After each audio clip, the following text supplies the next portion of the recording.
has to be playing in the background. Oh.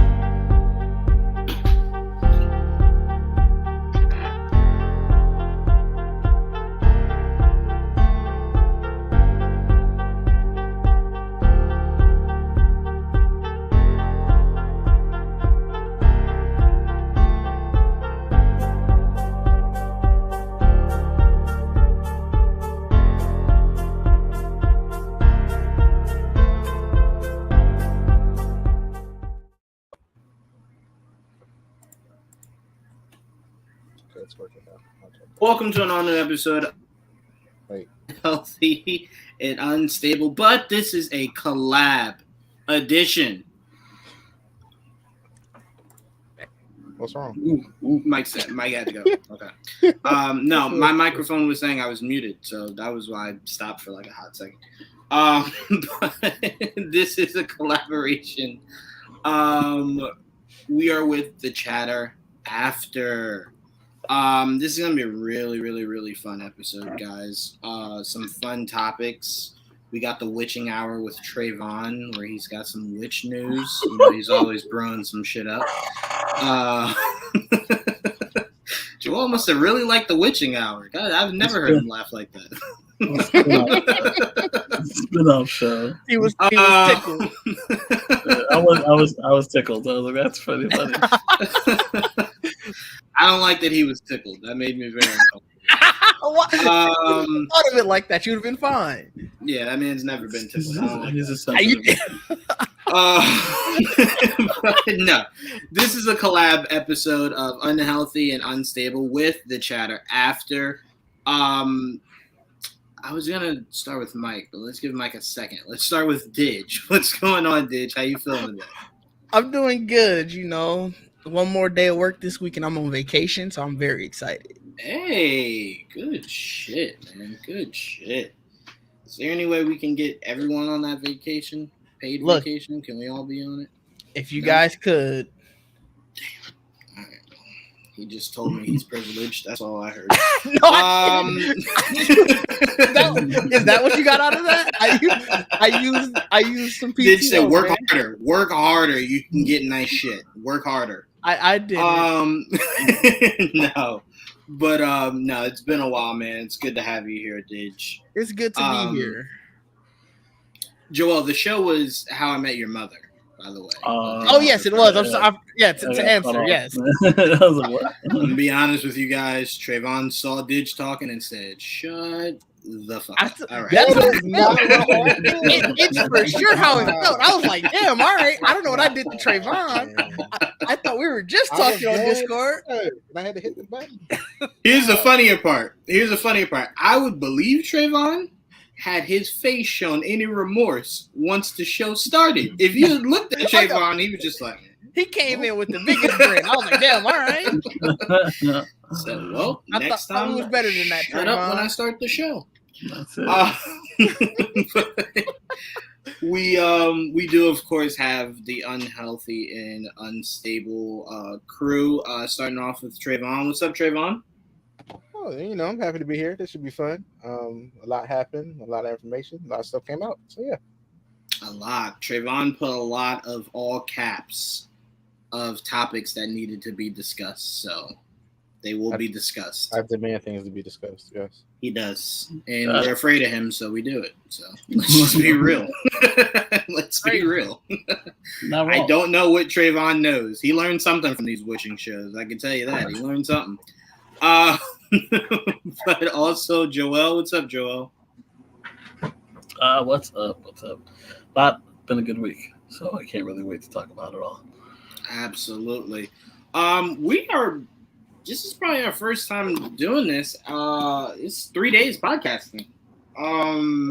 It's been a minute. 3 days in a row. Well, technically 2. I got a copyright strike on my channel yesterday. But, we had an emergency pod. Technically, it's 3. Wait, why did you get a copyright strike? Because he put ESPN on. He put it out for like barely a minute. Yeah. Then it took his right off. Yeah, as soon as he put it on, YouTube was just like, oh, yeah. And I tried to, go live right now, and it's like, can't go live. I was like, oh, okay, all right, cool. Thanks. Dang, they banned it for a couple of days. I guess. I was like, okay, wow. Damn. Ouch. It's all right, Trevon. They can't stop greatness, man. Ban me for something I don't even watch.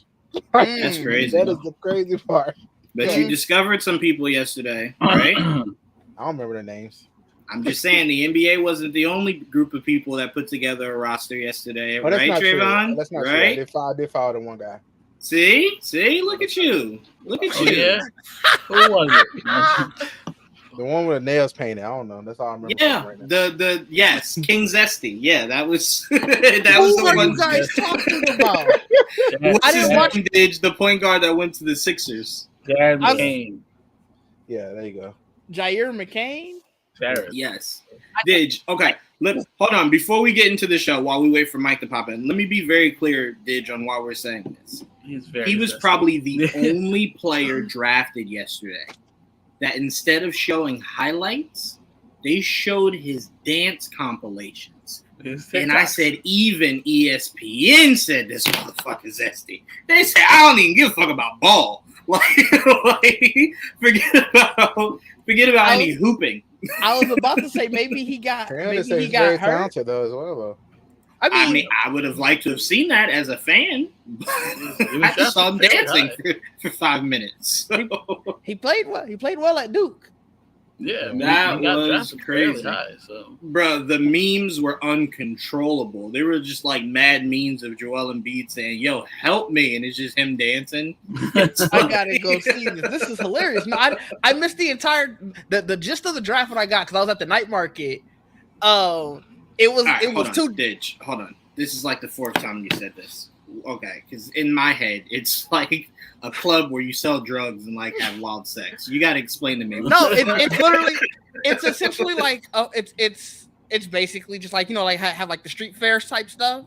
It's just one in downtown Milwaukee, and they do it like the last Wednesday of every month and over the summer.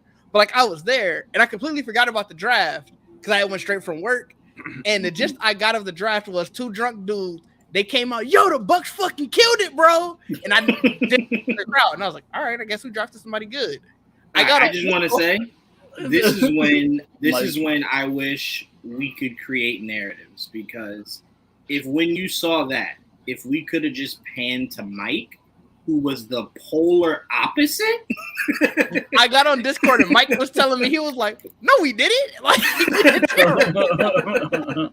I was about to say, because Mike was not conveying that to us. He was not really happy. So he may have had a better day 2 than a day 1. Yes, I'll give you that for sure. But yes, so obviously, guys, Mike is here also. He just stepped away for a second. Kind of don't want to get into anything out of him.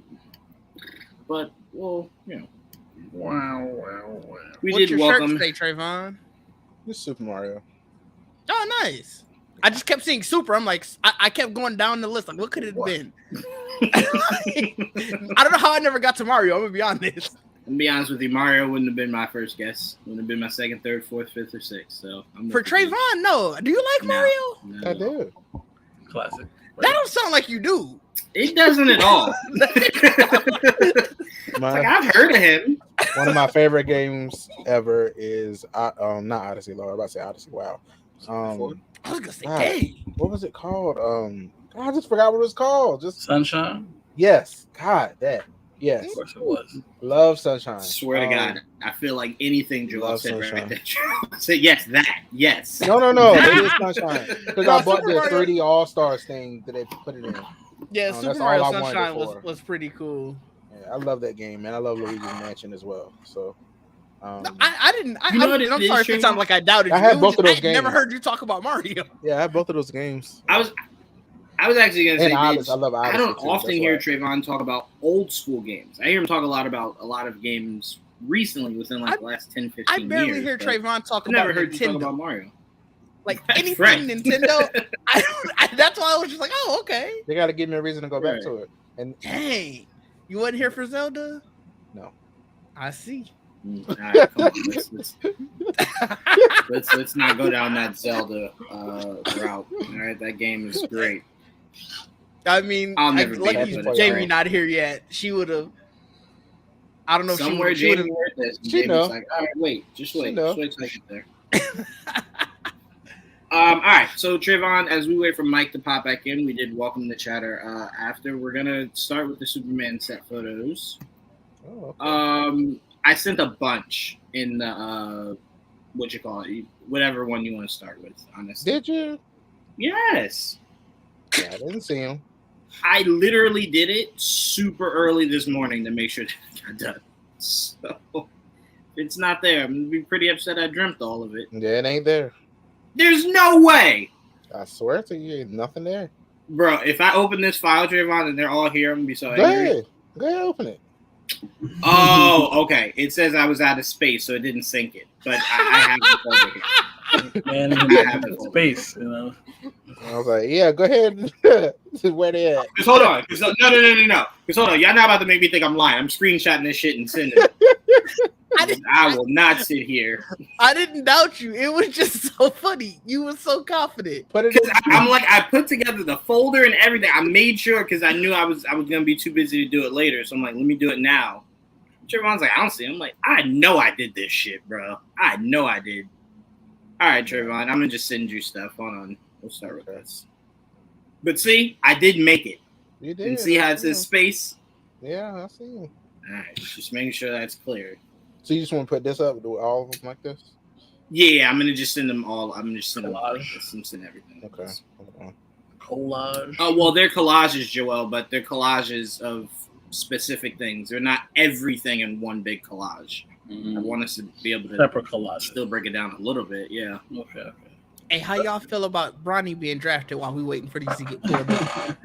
I mean, Who is that was just this the Lakers' person? way of saying That's we don't LeBron's really know son. who else. We don't really have anybody. We don't know who else to How do I draft. feel? I LeBron's mean, I son. felt like it was inevitable, and that's basically my feeling towards it. I And feel like everybody got very weird takes. And I'm like, look, I love the nepotism. More black nepotism.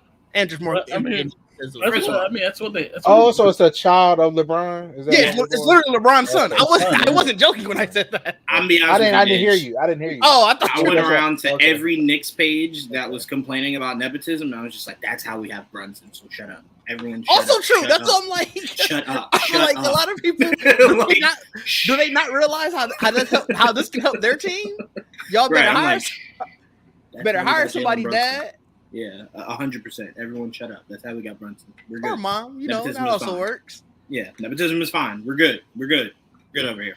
But no, go ahead, do your thing, man. I really hope that he turns out to be a really good player. I'll be watching him summer league, so Yeah. hopefully he pans out. Wait, Trayvon, real quick, can you take this down? I want to give Jamie the respect of having her on the main screen. Yeah. What's up, and Jamie? bring her in. What's up, Jamie?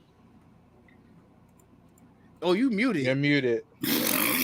Now Put the screen back up, Trayvon. Put the screen back up. We don't do do-overs. Put the screen back up. We're going to go right into these Yes, we photos. did. The way you bust it every time we start the show. Yeah, Am I good now?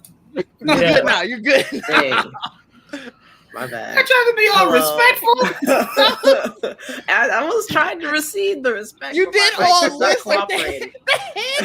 that. Jamie just let me sit there. I'm like, I hello? was speaking. It just did not, technical issues happen sometimes. Happening. It's all right. Well, welcome into the crossover episode, Jamie. How you feeling? Wow, this is crazy. We're in the multiverse. Right? Good. Exactly. You just missed it, Jamie. Trayvon was disrespecting Legend of Zelda. Yeah. Trayvon. Yeah. Didn't ask me. I just want eye roll. What? Am I a Zelda person? We That played eye that roll video. was crazy.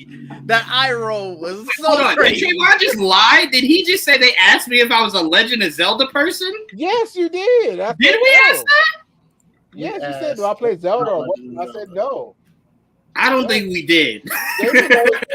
Don't do that. I know, but I don't what else did you say? I did ask. I did. Oh, okay. I- Did I you was did? gonna- Okay. I was gonna let remember you. that. I was gonna let the argument go, but I was like, you know what? No, I'm gonna be the bigger person today. I did ask. Yeah, no, we got to protect Trayvon. If that was asked, then I'm sorry. I didn't, because I'm like, wait, did I ask that? I don't remember asking that. No, I definitely asked. Yeah, I wouldn't have brought up Zelda for nothing. Bro. I don't know. Your disrespect. He felt said like he it ain't was gonna bring up that heavy-handed. weak ass game. That's what you said. Say all Yeah, that. you said, don't bring that Say shit all to that. Mario.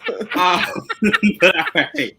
So pretty much since Monday or maybe end of last week, we just got set photos. Monday. Everything. We just got set photos. Monday. We got a lot more than that, but yeah. We just got set photos, videos. We got people guessing the plot.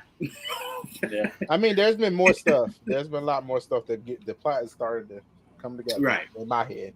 I will say this. The only thing that I saw set photo-wise, and I'm going to pass this right on, only thing I saw set photo-wise that really, it wasn't set photo, sorry. Only photo that had to do with Superman that I saw that really struck me was the behind-the-scenes photo with James Gunn and the whole cast that he just dropped, I think yesterday or today. I noticed Nathan Fillion's hair was not a different color. So that means that motherfucker's wearing a wig. And I'm just very curious to see this wig, because the first wig we saw on set so far ain't look that great. So I'm just trying to say, what's the wigs looking like? Apparently it's a wig situation going on over here.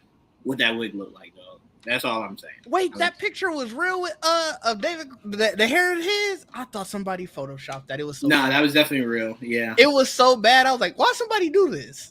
I didn't understand. I'm like, why do you need to make Superman's hair look that drastically different? Isn't that the whole thing that we joke about all the time? The fact that he looks exactly like Superman, just with glasses. Like, I thought that was the whole point. It was like, you're supposed to look exactly like him. He doesn't normally have like Oh yeah, that.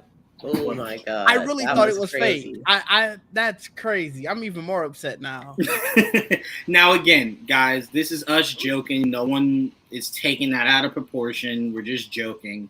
How it looks finished, I'm sure will look immensely better than what it looks like on some set photos from however far away this was taken. Right. I do appreciate the long cape. That was definitely something that I wanted. Long cape. Love the logo on the back. I think the only other time we've seen that was OG Superman. Live action wise was OG Superman. So great callback. I'll actually pass it to the guy introducing Mike. Welcome. Hello. Things happened off camera that I am not going to share on camera. We'll talk about that later. Okay. Happy to be here. Crossover episode, always fun. Superman looks perfect. James Gunn, if you're hearing this, give Batman the yellow oval now so we can have some symmetry between these two. Right? I am done. Yeah. Oh my god. Love it. That was a mic drop. Holy shit. All right, who wants to follow that? Hashtag Didge. Mike. I like it. I like the looks, you know. I don't got much to add on what Mike said. You know, he kind of summed it all up very well. Yeah. I'm happy. So wait. No, I take that back. I do got one thing. I don't like the collar. Oh. Welcome to the right side of history, Didge. It jumped out at me immediately. I was like, ooh, that was a choice. Trevon, can you zoom in a little bit on that top? It's never bothered top me one? as much as it was until I saw it live action. You know what's funny? This collar is still not as bad as the one in the comics. That's the crazy part. Like, it's still a smaller collar compared to that one, and that one sucks. This is much tamer. This one, I think just actually seeing it on like an actual human, it's just like, ooh, that was the choice y'all went with. It's so funny you say that, Didge, because the collar I can accept. It was seeing this photo in the top left that Trevon zoomed in on. Seeing the underoos is what bothered me. Like, it didn't at first, but then seeing it this clear, because when you see like the actual pants, you're like, you could just rock just pants, dog. Like, no need for it, right? But it doesn't bother me, but it stood out. I was alone. A lot. No, you weren't, Trevon. But it wasn't honestly until these dropped. Like when they did the first photo, official photo of Superman, I'm like, okay, who cares? No problem. But then seeing it this clear, just like, it stands out like a lot. Like a lot more than I thought it would. But again, it doesn't detract from anything for me.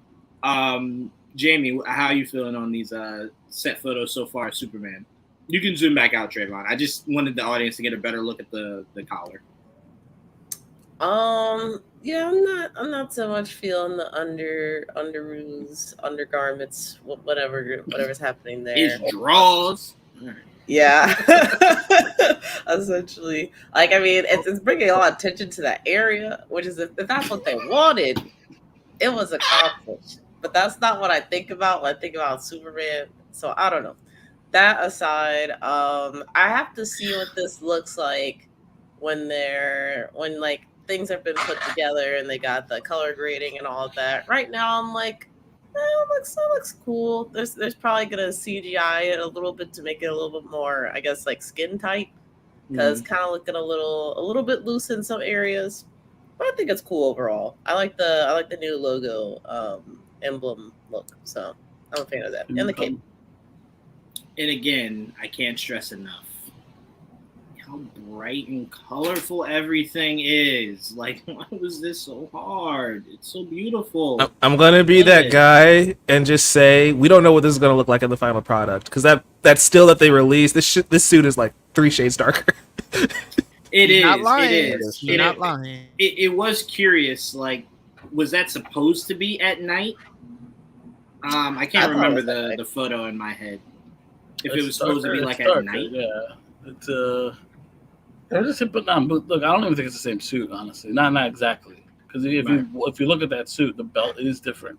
I know, because I was waiting to see the belt, and this belt doesn't look like the belt in that picture. Certain things are a little bit off that were in that, and obviously that one's like battle damaged, and this one is clean. And this is definitely in legit bright lights, daylight. So to me, it does look a little bit different than one, and even the collar's different. Like the collar's high here, it's down here. I do plan on doing a costume show eventually, and I'll probably go deeper in detail there for people that give a shit, because this is the kind of stuff I love. So this is my. I give a shit, Joel. You got to teach the people about Mr. Terrific's costume here, dude, and the history behind it. I love Mr. Terrific. I love Superman. They look great, both of them. I was just so happy. Like we knew that we might get something coming into this week, because they were teasing it, because they knew they were gonna. We started seeing set pictures a lot last week. That's how it started, and then we're like, oh well, they're gonna start filming soon. I didn't expect to get all this. We got a lot of stuff. And like, what was the it's not. It is here. That one right there in the middle, bottom middle. That was the first picture we saw of Superman, correct? I believe. Yes. Yes. That was the first time. I'm like, wow, it looks crazy. Like, it stands out. Like that costume stands out. It's bright blue and the red and the yellow. The belt is thicker than I was expecting it to be. I hate the collar, but again, I hated the collar before I even saw the costume, so I was already looking forward to hating the collar. I was saying no to the collar way before this, but this is actually a tamer collar than I was expecting, so it actually looks okay in the front. I don't really love how it looks in the back. Some angles, it's okay. It looks fine sometimes. It does. I've already gotten used to it. But I don't despise it. Yeah, like since it's not as bad as the comic collar, I can just forgive it. Yeah, it's so funny because until you said it, I didn't really notice it as a collar. I'm thinking when you say collar, how horrible Robert Pattinson's fucking collar. That's what I'm thinking when you say collar. Yeah, I'm thinking that. I thought it was interesting. I'm like, oh, it's a little quirky. Yeah. Well, it was interesting, all right. I don't know if it was good, but it was interesting. It reminded me of. I don't mind the collar and the Batman costume. I'm that Batman costume. Gaslight, or yes. Yeah, I think it was that's why I didn't like it, Jamie, because I'm like, Joel, Gaslight at least fits that time. Good. It was not. I'm gonna disagree with you on that. These are different. Like this is clearly. I feel like this is clearly the same suit in that first picture. You can look at that. I'm looking at them side by side. I sent it to Trevon. The belt. It's so shattered. You only get one little like. That's enough. It doesn't look like that belt. I don't know. It's also maybe shattered. He just gets a different belt. No, look. I'm like saying it's different. Like the belt's the only like the belt and the color are the only things where I'm like maybe it's different, but again I think it could just be color grading. That's what I think it might. In some pictures here, you can tell sometimes it looks brighter than sometimes it looks darker, just because of the sun. That's why even like the trunks, like we've said a million times, the trunks need to like break up that color a little bit. Mm-hmm. It's very bright and it's very loud here on set. I don't know what it's gonna look like in the final version. They might be a lot more subtle. Like they're so bright red, like Jamie was saying, you can't help but kind of look at his crotch. Yeah. But if it's a darker red, then yeah, it's fine. The trunks didn't buy. I was expecting worse when they said trunks. So I was like, I hope it's just not this thick trunks like the classic one from the Reeves movie where it kind of looks kind of puffy, almost like a diaper. I didn't want it to be that thick, so I wanted if it was more natural. And I actually didn't mind the way the trunks looked in Superman Returns. I just didn't like the color of it. So this is like a happy medium. This is obviously a little bigger. The trunks in Superman Returns were so slutty, by the way. Why were they so low rising? But they were small, but they fit him, and they weren't super distracting, but they were very tiny. They were tiny trunks. This is a little bigger, but I like them. They actually look fun. And I was very much. I was at a point where I don't think trunks like look good anymore on superhero costumes, but like I've gotten used to it because the comics brought it back, and once the comics brought it back, I've already gotten used to the trunks look again. So it's like. It's whatever, like especially Superman. Superman was the first one to get the trunks back. Was his like Afternoon 52? So like, this is as close as to getting classic Superman without going full classic, and that's by adding the collar and the lines. Weirdly enough, and it's not like skin tight like we're used to. It's kind of loose in certain areas. It kind of looks like everything above the lines are kind of harder than everything underneath it. So it's like he has room to move and stuff. But like it's just overall, I think it's a great suit. The logo on the back is a great touch. It's a great, like the cape is amazing. He looks great, and we'll get into that guy later. Shout out to Black Noir. Yeah, we'll get into that later. But let me go back. All right, there. Look at that belt, bro. You can't look at that. I will say, how much quick, can you really tell of this belt? You can't tell. Wait, can I say just really quick to Didge's point? Didge, I was telling Joel, I felt like the suit on the right is his first suit, like the first suit he had. I felt like whether it's someone that makes him the suit on the left, I always felt like once I saw the set photo, these two suits were different. Not drastically different, but I thought they were somewhat different, whether the material is more of something that works for Superman as opposed to like his OG suit that we see on the other side. I just thought they were different. This isn't me making like a proclamation that they are, but I felt like they were different. Like the one on the left is his final suit.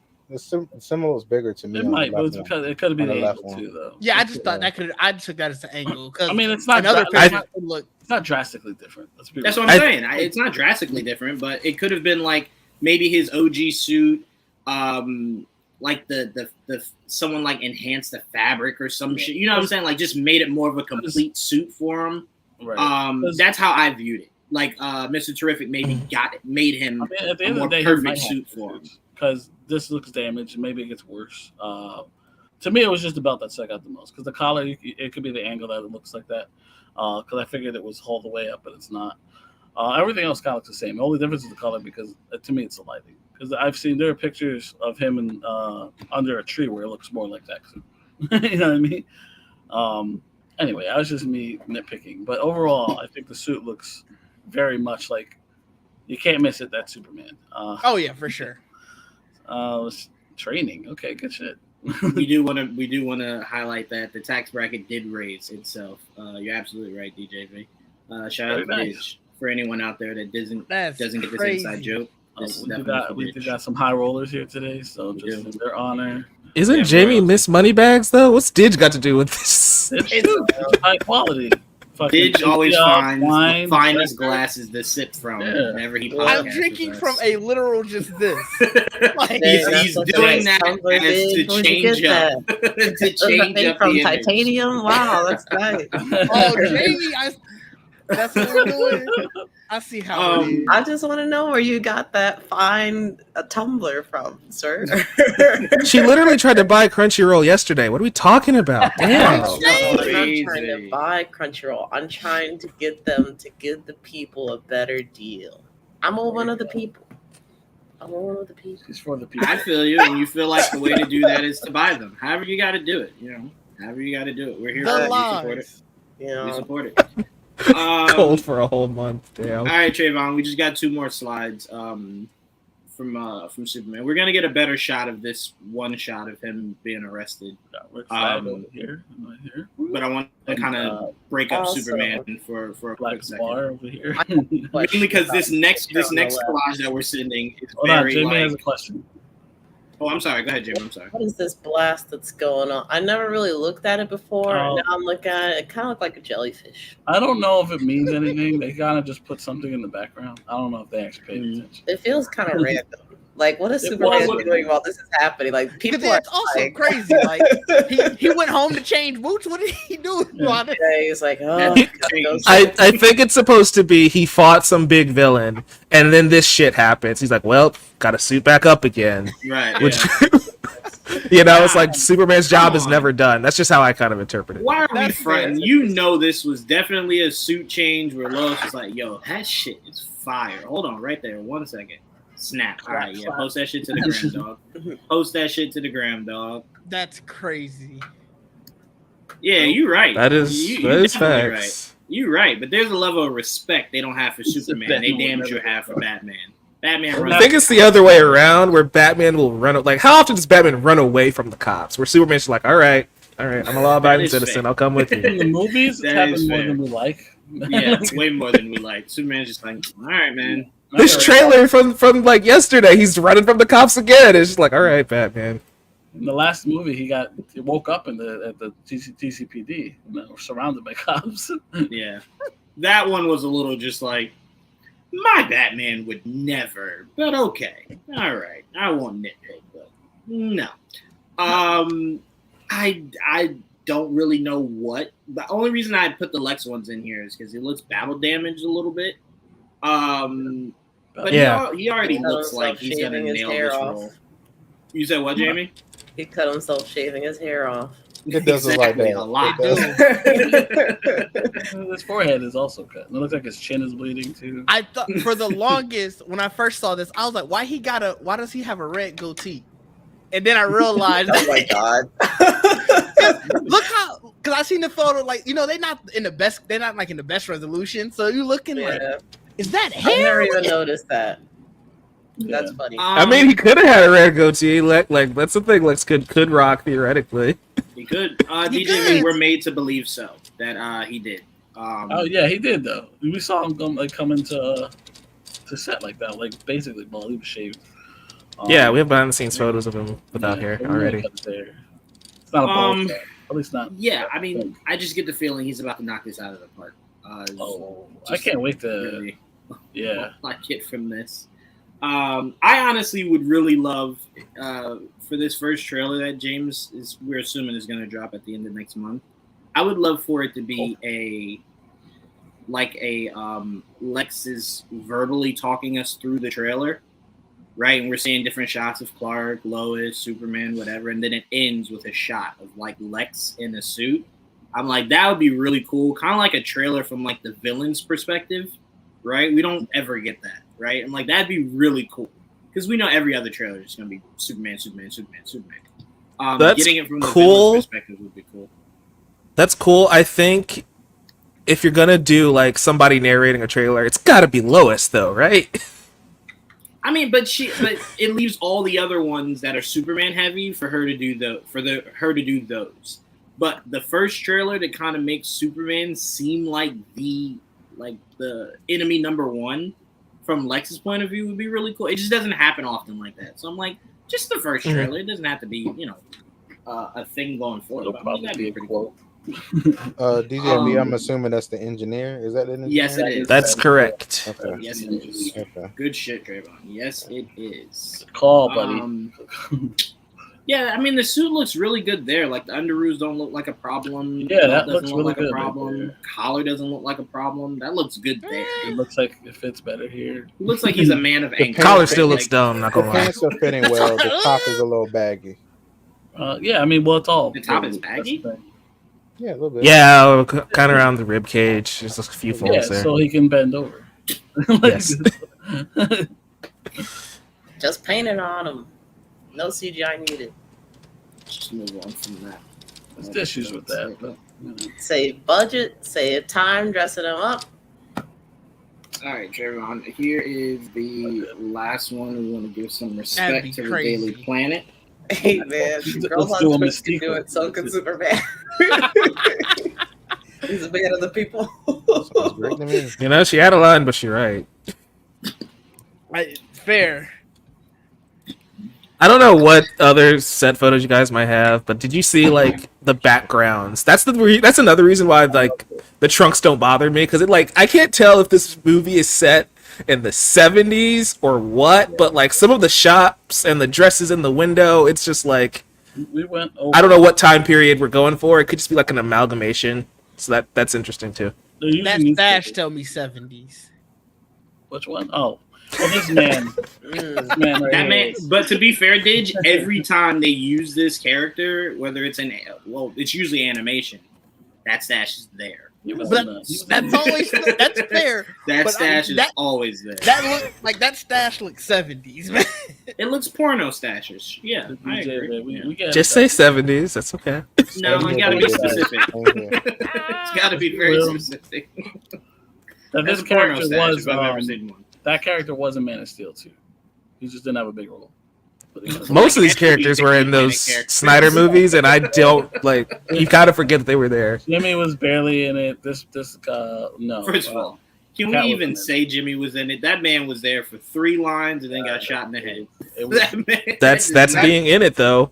That's a speaking role and everything. Oh my god, man! Because it's so funny. Because like when he died, I remember saying like someone kept saying Jimmy was in this movie. I'll put it this way. Is Samuel L. Jackson in Iron Man 1? No. Same amount of screen time. No, I don't know. Okay. That's an end credit scene. You literally classify that as just an end credit scene. Most people didn't even know to stay. That's the crazier part. Most people found out later. Right, but people actually saw Jimmy. That's my point, though. Yeah, that's fair. People did actually see it. They did. Did they know it was Jimmy, though, is the question. I would have rather have not known it was Jimmy. No, I'm sure there was a good chunk of people who were just like, damn, that person crazy. Yeah, I was like, man, they got a lot of screen time to nobody. It's like, wait, that was Jimmy? Oh, shit. Okay. That was weird. No, I think the Daily Planet crew looks great. I think this was casted probably as perfectly as you could cast the Daily Planet crew. Shout out to Cat Grant. Yeah, shout out to Cat Grant. You're not wrong. Sure. But that's the lowest lane of the people. That's the lowest lane of the people. And yes, and for sure. But yeah, no, I just think this looks good. But for me, I think the casting that stands out to me most out of everybody in this movie is Jimmy. That is just, you couldn't have gotten any better as Jimmy than that guy. Okay, they nailed that. Yeah.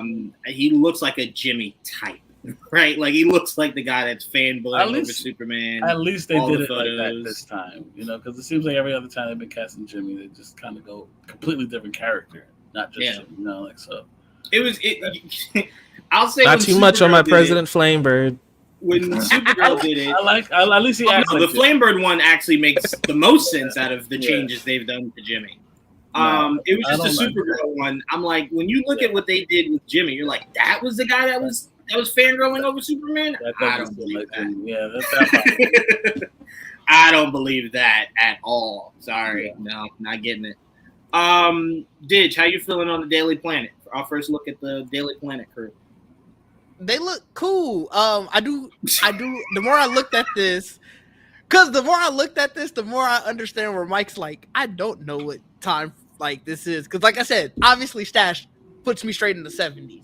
But then you look top right and it's like, that's clearly modern day. Yeah. Right. Ron Trope. And I will say, Didge, I don't know if you saw it. Another set photo came out today, I think it was. They gave a little bit more context because I know everyone kept saying, what are they coming out of? I think this is a presentation Terrific is putting on. Not Terrific like the hero. I think him as a regular guy, because I think those are like big T-sphere kind of things. Yeah. So I think he's like showcasing something and they're reporting on it. Because I know a lot of people are like, what the fuck are they all coming out? Because you kept getting set photos like every hour of each cast member coming out of this fucking thing. You're like, what is this, right? So it did give a little bit more context onto what it is, as far as what they're coming out of. So just wanted to throw that those shots were shot like they dropped last week, where there was like this T-shaped thing, like with like room in it last week. So yeah, I also agree. I think this is a Mr. Terrific ship or whatever the fuck. Interesting. Yeah. So I just wanted to throw that in there because I remember that was the first thing Trevon asked when we kept putting it in there. He's like, what the fuck is this? And we were like, I don't know. Like I have no idea what they're coming out of. I gave him my guess.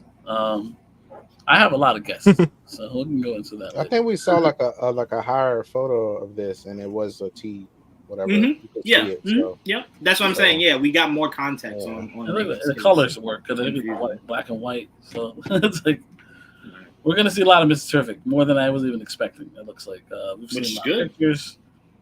We've seen a lot of video recently. There was some interesting video today of him.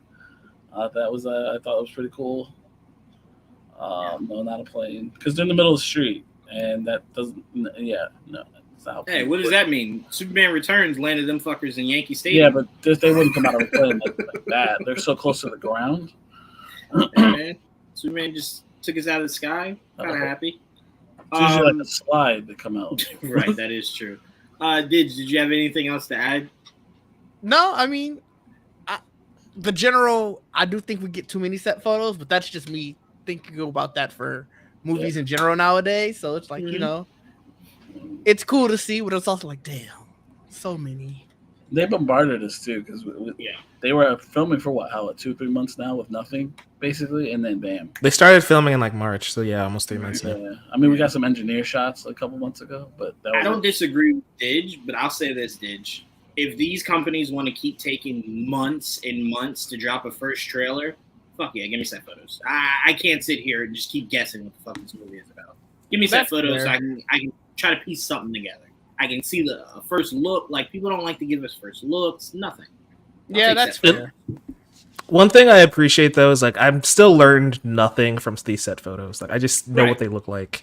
Mm-hmm. Like, and they already revealed the Superman suit, so it's like okay, nothing really new is here aside from again that dress shop where that dress looks like it's from I Love Lucy's era. I'm lost.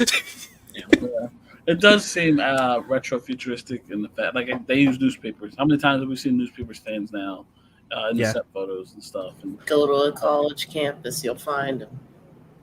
No one goes to newspapers. That's crazy. My first year in college, I was reading a newspaper, and I sent my mom a picture. She was like, "It's been 3 months, and you're already reading a newspaper." I like, I'm just trying to keep up with my people. Not worry about Jaime, that's what it is. Yeah, I'm part of the newspaper people. Ugh, you were a newspaper person? Yeah, I was a part of the Daily Tar Heel. They printed the news. No shit. Oh, interesting. I was a part of the video part, so I was not in the newspaper, but I was with the newspaper. You know what I'm saying? I Gotcha. Yep. What was I gonna say? No, I mean, I think there's not really much to Mike, Jaime, Joel, Trevon, whoever wants to jump in. Anything stand out to you guys, or did you want to talk about maybe the castings from the Daily Planet crew? Like anything stand out to? Because you're not really seeing anything. Like you're just seeing it, right? So I'm glad they exist. I'm glad they're present. I'm glad they're being featured in a Superman story. It feels like it's been way too long. Again, like just the idea of Lombard and Grant just being in a Superman project, it shouldn't make me as happy as it is because like nobody would get excited for J. Jonah Jameson being in Spider-Man, but when he's not there for an extended amount of time, you get hyped when J.K. Simmons comes back, right? So, I'm happy that they're here. I'm happy that I love this cast already. Like we were saying earlier, Skylar just looks just like Jimmy Olsen. It's interesting because he's about the same age as David Corn Sweat, so I wonder what that dynamic's going to be like. I know my ventures with Superman had them be college roommates. Maybe they play that angle again. As opposed to him being like 17 and he's like Superman's best friend, but he's also just like he looks up to Superman. That's kind of weird. So I wonder what that dynamic's going to be with them both being 30. You know what's funny is that Corn Sweat's like his Clark Kent look kind of reminds me of his Clark Kent look from Adventures of Superman. Yeah. They kind of remind me of this. Obviously, they are the same character, but I'm just saying. I just thought it was funny. The look, yeah. Even the emblem, like the Kingdom Come logo, like that's not the one they use in My Adventures with Superman, but it's very close. Yeah. I'm assuming, Mike, they're going to go the route because if what a lot of the rumors are about Superman as opposed to the other heroes, I won't go any further than that. That could maybe be what makes Jimmy a fan of of Superman, not like a I look up to you kind of thing, but a I look up to what you stand for as opposed to all these other heroes. So it could just be an admirational kind of thing. That he believes in the hope of Superman, and that's what he's a fan of. You know what I'm saying? So I'm like, they could still do it to where, but I did not know that they were around this. You know, I should have guessed. I swear to God, I've seen this kid since I was little. He's 27. He's the same age as me. So, you know. There you go. Yeah, I'm like, he's been around for a while. So, yeah, makes sense. Jaime, anything stand out to you? Anything with this Daily Planet crew? Nothing about the cast in particular. I feel like having all these shots of all of them walk out of the tube thing, whatever it is, I don't know. That to me is interesting because I'm like, are we just gonna have like 6 shots in a row of all of them just like, whoa, whoa, whoa? Hey, the fan edits have been great. We saw Penguin walk out of there once. We saw Peacemaker walk out of there once. And Affleck came out once. Next time Robert Pattinson is legit going to walk out, and we're not going to believe it. It's going to be the greatest trick of all time. Yeah. So that's been the interesting part to me. I'm like, how are they going to edit this together? But outside of that, Wow. Curious to see what's going on with the tube. What is that? What were they doing? Yeah. Like Joel said, terrific. It seems like he's a lot more important to this story than we had first thought. So that's going to be really cool to really see him stretch his legs a little bit. I don't know if they're going to have him do they braid his hair and then he takes it out to fight crime? Like, I don't know how they're going to go about that, but I'm really curious. I think that kind of explains. I mean, he has his hair. No. I'm saying it was a joke to the CW. We're not, yeah. We don't do that here. I caught it. It would have been better if it made more sense, but it's fine. Nah, I would have loved them to go the extra mile, like the car ride over there, just getting his hair braided. We still love you, Curtis, in the Arrowverse. You're still cool. It was just the most nonsensical thing I think I've ever seen. This is the same show where Felicity started walking simply because she was pissed at Oliver. No, that is true. That is true. Some type of microchip or whatever. Hey, hold on, Mike. No, you got me for a second making fun of CW. Hold on. Let me retract that a little bit. You keep that move. Keep that going. No. I love you, CW. I love you. Y'all cool. Y'all did a lot. Congrats on making it that many years. You did a lot of shit. Stepping stones to success. See. Yeah, hey, we're not here without that. They did a lot of good shit. I said congrats making it that many years. It seemed dismissive, is what it is. Yeah, because we all know in your head you're like 3 too many, but still, we all know. We know. Exactly. And he said it exactly like that. I definitely did, but you know. We've had this conversation a million times. I know Didge by now. Come on. Come on. But still, Trevon, anything stand out to you with the Daily Planet crew? I'm just happy this movie is moving. I'm excited to see these characters in here and stuff. I'm just saying that. Look. I thought it was genuine. Did I miss something? Has he been saying that? I usually say because I don't believe none of these movies are coming out. To me, other movies aren't moving fast enough. So he goes, I'm shocked that this is happening. It's like movies usually film in order. I have more faith on this one. See, Blade, because it's actually Blade. filmed. I'm yes, I'm happy because it's actually filmed. Yeah. I'm like, I mean, see things. So yes. To be fair, how many times has DC made an announcement and then things just never happen? Like, I'm not fault Trevon at all. But Trevon doesn't only have that stance with DC, Mike. He has that stance with anyone that doesn't produce a movie that he wants. I don't trust announcements. And again, we're the Young Avengers and Blade at. So again, I still don't fault Trevon. Look, where's that shot? Wait a minute, Marvel announced like 800 movies. Why are we holding those two to these high standards? Now, Blade, yes. Blade is just a weird situation. That's not to come out within a reasonable time frame. No. I'm saying Blade is one of those rare instances that it looks like it's not working. Like in the MCU, I mean, that it looks like it's not working. That's not a problem we usually have, right? Like think about it. What's the show with what's his name? What's the show with what's like his name? in purple? Y'all got it, y'all. He's like in purple in Marvel. No. What's his name? Wonder Man? Yes, Wonder Man. That filmed without anyone even really knowing. It just said, "Hey, we started filming," and we saw nothing about Wonder Man. So I'm like, they film things. Things gets moving. It's just Blade that seems like it's dragging its feet. I know how you did it, Mike. Blade was announced in 2019. Mike, we saw The Rock get announced as Black Adam when Barack was president, and that movie did not come out till 4 terms later.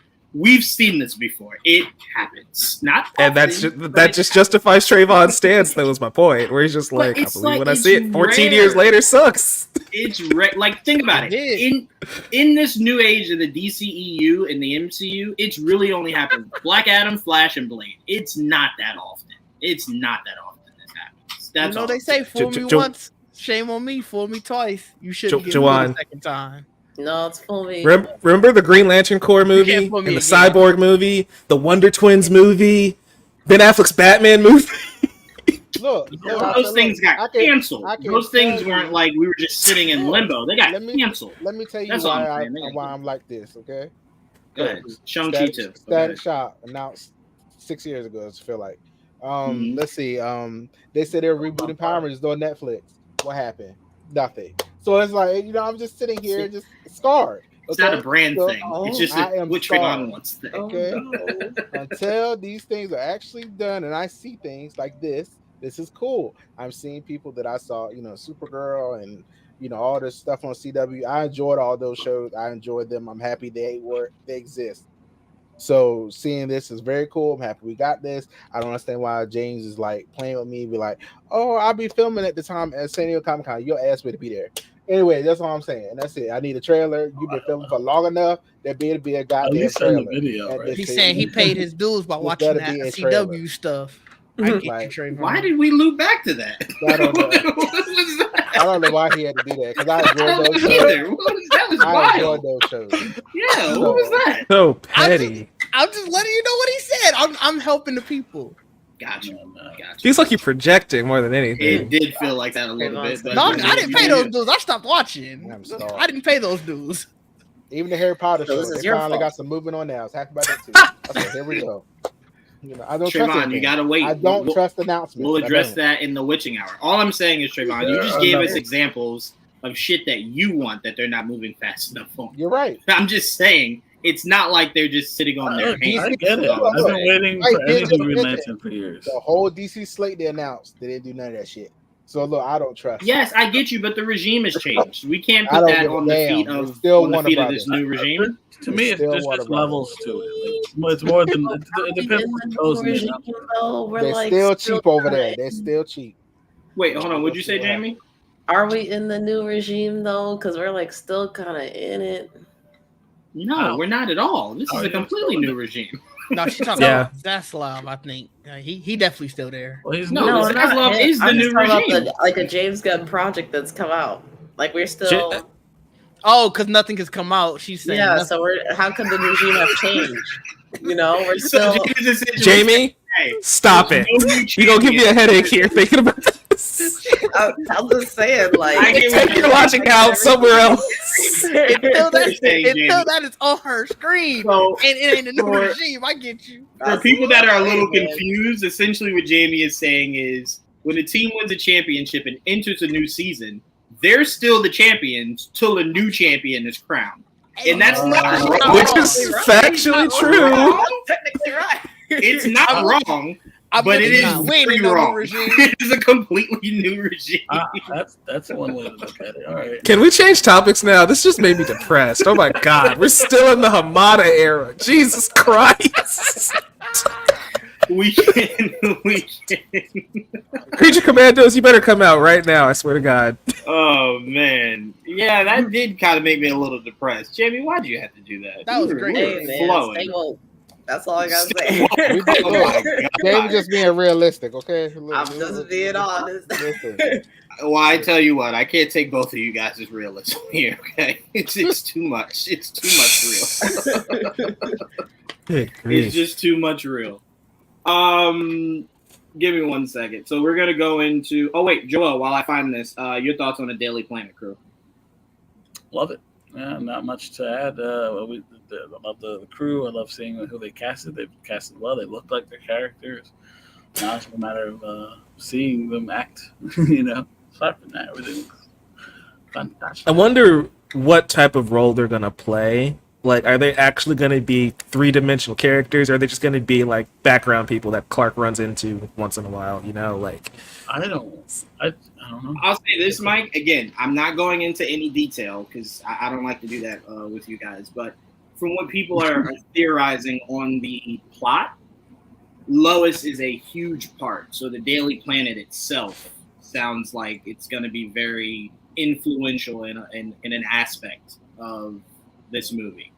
So I don't think they'll be as big of a part as all these other heroes are, but they'll be big enough that we feel their impact in this movie, probably more so than we did Man of Steel. Man of Steel, we got them, just not. I just think of like all the SHIELD agents we're introduced to in like Marvel movies. It's like we know they're there, we kind of know their names, but they're not that important. You know, like did anybody care about Agent Sitwell until he said, "Hey, Hail Hydra"? No, nobody cared about that character at all. So like, I hope Lombard. See, I hope that Lombard and Grant and all these other characters are more fleshed out than that. But then you have these superhero characters that I also like. I don't want you to skip out on Hawkgirl and, you know, Guy Gardner either. So the balancing act, I'm still interested to see on how they do that. Yeah, no, I'm definitely with you. I want to see those fucking set picks. We're getting those. Yeah, that's definitely a big question when we're going to start seeing the rest of those heroes, because that's definitely going to be something to talk about. James Gunn, drop that Hawkgirl pick, and my life is yours. All right, drop it, James Gunn. Man has spoken. I don't really know what else to add there. Man has spoken. Drop that shit, dog. Jamie, we're gonna start with you. We got our trailer and release date. Are we not for watching Batman. it together? Oh wait, Did you not are watch we it? supposed to watch this together? I forgot to watch it yesterday. When I was gonna watch it today, I was like, "Oh, we're gonna watch it on stream," so I didn't watch it. I mean, yeah. You motherfucker! I forgot yesterday, and then I was like I said, I was like, "Oh, we're watching on stream. I can just watch it with the group." That's not. Bitch, I can't stand you, bro. For real. Trevon, just do this. Trevon, can you take us down from YouTube momentarily and then put us back on? I can just mute and watch it myself. It's fine. No, we can watch it as a group. I'm just saying. I will tell you, Prime usually doesn't care, so you're probably fine on YouTube too. For what it's sure? worth. All right. Yeah. All right. Then Trevon, we could try it. We could try it on YouTube. That's no problem, Didge. I didn't know you didn't see it. For the rest of the audience, we toyed with the idea of doing a reaction to this, and Didge was like, "I'm going to watch it anyway. Just pretend that I'm reacting to it." And so we're like, "No, we want to be authentic. We're not going to do." And then he's the one person who hasn't seen the damn trailer. Hey man, life be life, and I get you, Didge. Thank you. Life be life, man. They're just in the streets. We get it. Yeah. You know, night markets be night markets. Priorities. All right, Trayvon's pulling it up for us now. We can watch this together. I am excited to see no this. problem. All right, so this is all of our first time watching. On everyone's mind these days. What do you think about the Batman? I'm frightened. This whole city's gone to hell in a handbasket. Well, he's breaking the law, ain't he? So they ought to catch that freak and lock him up. I won't say it's gonna be easy, but catching criminals is what we do. So this one dresses up like Dracula, so what? We're gonna take him down. What do we know about this Batman? He's been beating the tar out of muggers and dope peddlers out there the last few weeks. He's mostly been seen at night driving that hot rod of his 100 miles an hour. And now he's even attacking our brave police. It's like the animation for the ones I This remember. man is not a hero, he's a criminal. And his time in Gotham is up. You definitely feeling the Bruce Timm art. 3 explosions in 2 weeks. Well, that's pretty Peculiar. I kind of wish there was something more close. going on here. Right? We're so close. You know, we're right there. He knows too much. He's an itch that needs to get scratched. The Kings don't run this court anymore. The Jester does. Bang! Was that onomatopoeia? An all-out gang Yes, war on the sir. streets of Gotham. Is that a villain name, or are you just asking about the? How did other monsters will show up It's a to villain replace we don't anyone often in get this in world? any form. No, there's what Batman's villains. I have no idea. Green Arrow. They'll know I'm coming for them. Yeah, this is I'm so here. payback for stealing Deathstroke, I guess. See, now what's wrong with Warner Brothers? Why didn't they want this? What happened? I mean, because Amazon paid a pretty penny for it. Yeah, this No, was I think one of the Jimmy's ones saying that why they, didn't they want to air it themselves? Like, why did they? decide Because to they sell probably it? got paid more selling it. Like, somebody bought a Batman TV show. Yeah, I was They gonna probably say, paid a yeah, lot of I money. think they only bought it once Warner Brothers said they didn't want it. I don't think there was a. Yeah, it wasn't intended. They didn't say that they didn't want it. They were just shopping it around. That's It's not like, oh, if nobody buys it, we're They gonna didn't ditch want it. They were Yeah, gonna but I thought that was the report. They didn't want it, and that's why they like, kind nah, of. we're not doing it. And they're like, wait, hold on, somebody will take it. That I is. remember the original. I think the original report said this was going to share the same fate as Batgirl. Yeah. But once they found a home for it, then once Amazon took it, Amazon's like, no, we'll do it. Like we'll film, we'll do everything because it wasn't. I am actually done. 90% sure that report was wrong. There was never any intention of killing the show. They were just waiting for the highest bidder. Because even Hulu was trying to get this show. I know, Yeah, but I'm saying I think something's missing there, Mike, because it's like you don't usually create a concept to sell it. You usually sell it once you don't want it. They announced this and that Superman show at around the same time. Yeah. And Superman came out first, right? Yeah, Superman, obviously. And then All I'm saying is you don't can a Matt Reeves Bruce Timm joint, is my point. I don't think that was ever an option. But they did. That's the thing. That's the crazy part. And look, I'll say this, Mike. I'll say this to split the difference. Then we'll just talk about. You guys got it. No. I'm saying this is split. I don't remember the story behind it. I just remember that they had it, then they started selling it, and to me, that screamed. Well, we didn't really want to do anything with it, so we were gonna axe it, but someone said they'll buy it. So fuck I it. do remember it was supposed to be Max only, and then they decided against it, and then they shopped it. That's That's what I'm saying. So I don't know. Maybe someone whispered to them, "Hey, someone will buy this. I saw. You don't have to do it yourself." I remember being very sad. That's why I was like, yeah. In August because they hyped it, and we were like, "Oh shit!" Oh wait, Trevon, what are you saying? In August 2022, Boris Skip from THR said the show is not canceled per sources, just not going to be streamed on HBO Max. The show is in deep production. Nothing is paused. It will show up somewhere.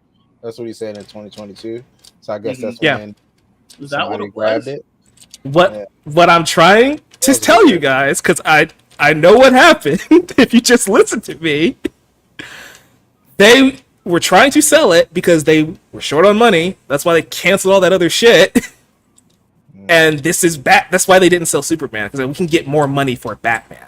So we don't know how much money Prime put down for it, but the intention of shopping was like, hey, this is a massive IP with massive names on it. We can get a lot back, because we already know streaming does not do great for WB. I don't know how many streamers in revenue would have came through for Max, but selling it to Prime, way bigger return. Okay, so I just remember that report wrong because I remember being upset when I first heard it. So essentially, what you're saying, Mike, is an extension. I knew it wasn't like dead, but it was like they were gonna do it, and they're like, something weird is going on, and I was like, no, don't screw this up. And then they're like, oh, we're gonna give it to Prime, and I was like, oh, okay, as long as it's coming out. Also, to be fair to me, Jaime and Trevon, this is around the time where they were axing a lot of shit, right? They're just like, I don't want that, I don't want that, I don't want that. And then I think that's why Joel was mad, because he's like, I don't know why I was like, because they were so much stuff was happening. I get why you would be annoyed by that, but yeah. I remember being upset to the point. I was like, how can they do this? It was so because I mean, Mike's absolutely right. This was in their cash strapped time. This is when they were super cash strapped. It's why things were getting the red. I argue they still are, but. I just found the Hollywood Reporter article when this got announced for Amazon, and the article literally says that WB said we were going to monetize content. Here's the first one of the monetized content, guys. Yeah. Got you. It is literally what Mike said. No, it wasn't long after that they started to sound like. Yeah, to be fair, they started doing a lot of stuff after that too. Right. But it's exactly. See their movies on other platforms and shit because of that, Netflix and shit. I'll say Warner Brothers. Wow, Warner Brothers was doing a lot of things that was unheard of. Usually, as the audience, we don't have this much information. A lot of this shit is just done behind the scenes. So for a lot of their dirty laundry to be as public, I can understand how someone would kind of group everything as they were just throwing everything at the fire, right? So to help steer the ship back, this show looks amazing. I can't wait. Fire. Yes. I am super excited. August 1st. On a positive note, it exists. And it exists. My only criticism is that Bruce Timm has not changed his art style in 30 years, and it's weird not hearing Kevin Conroy's voice come out of this Batman. I will give you That's my only complaint.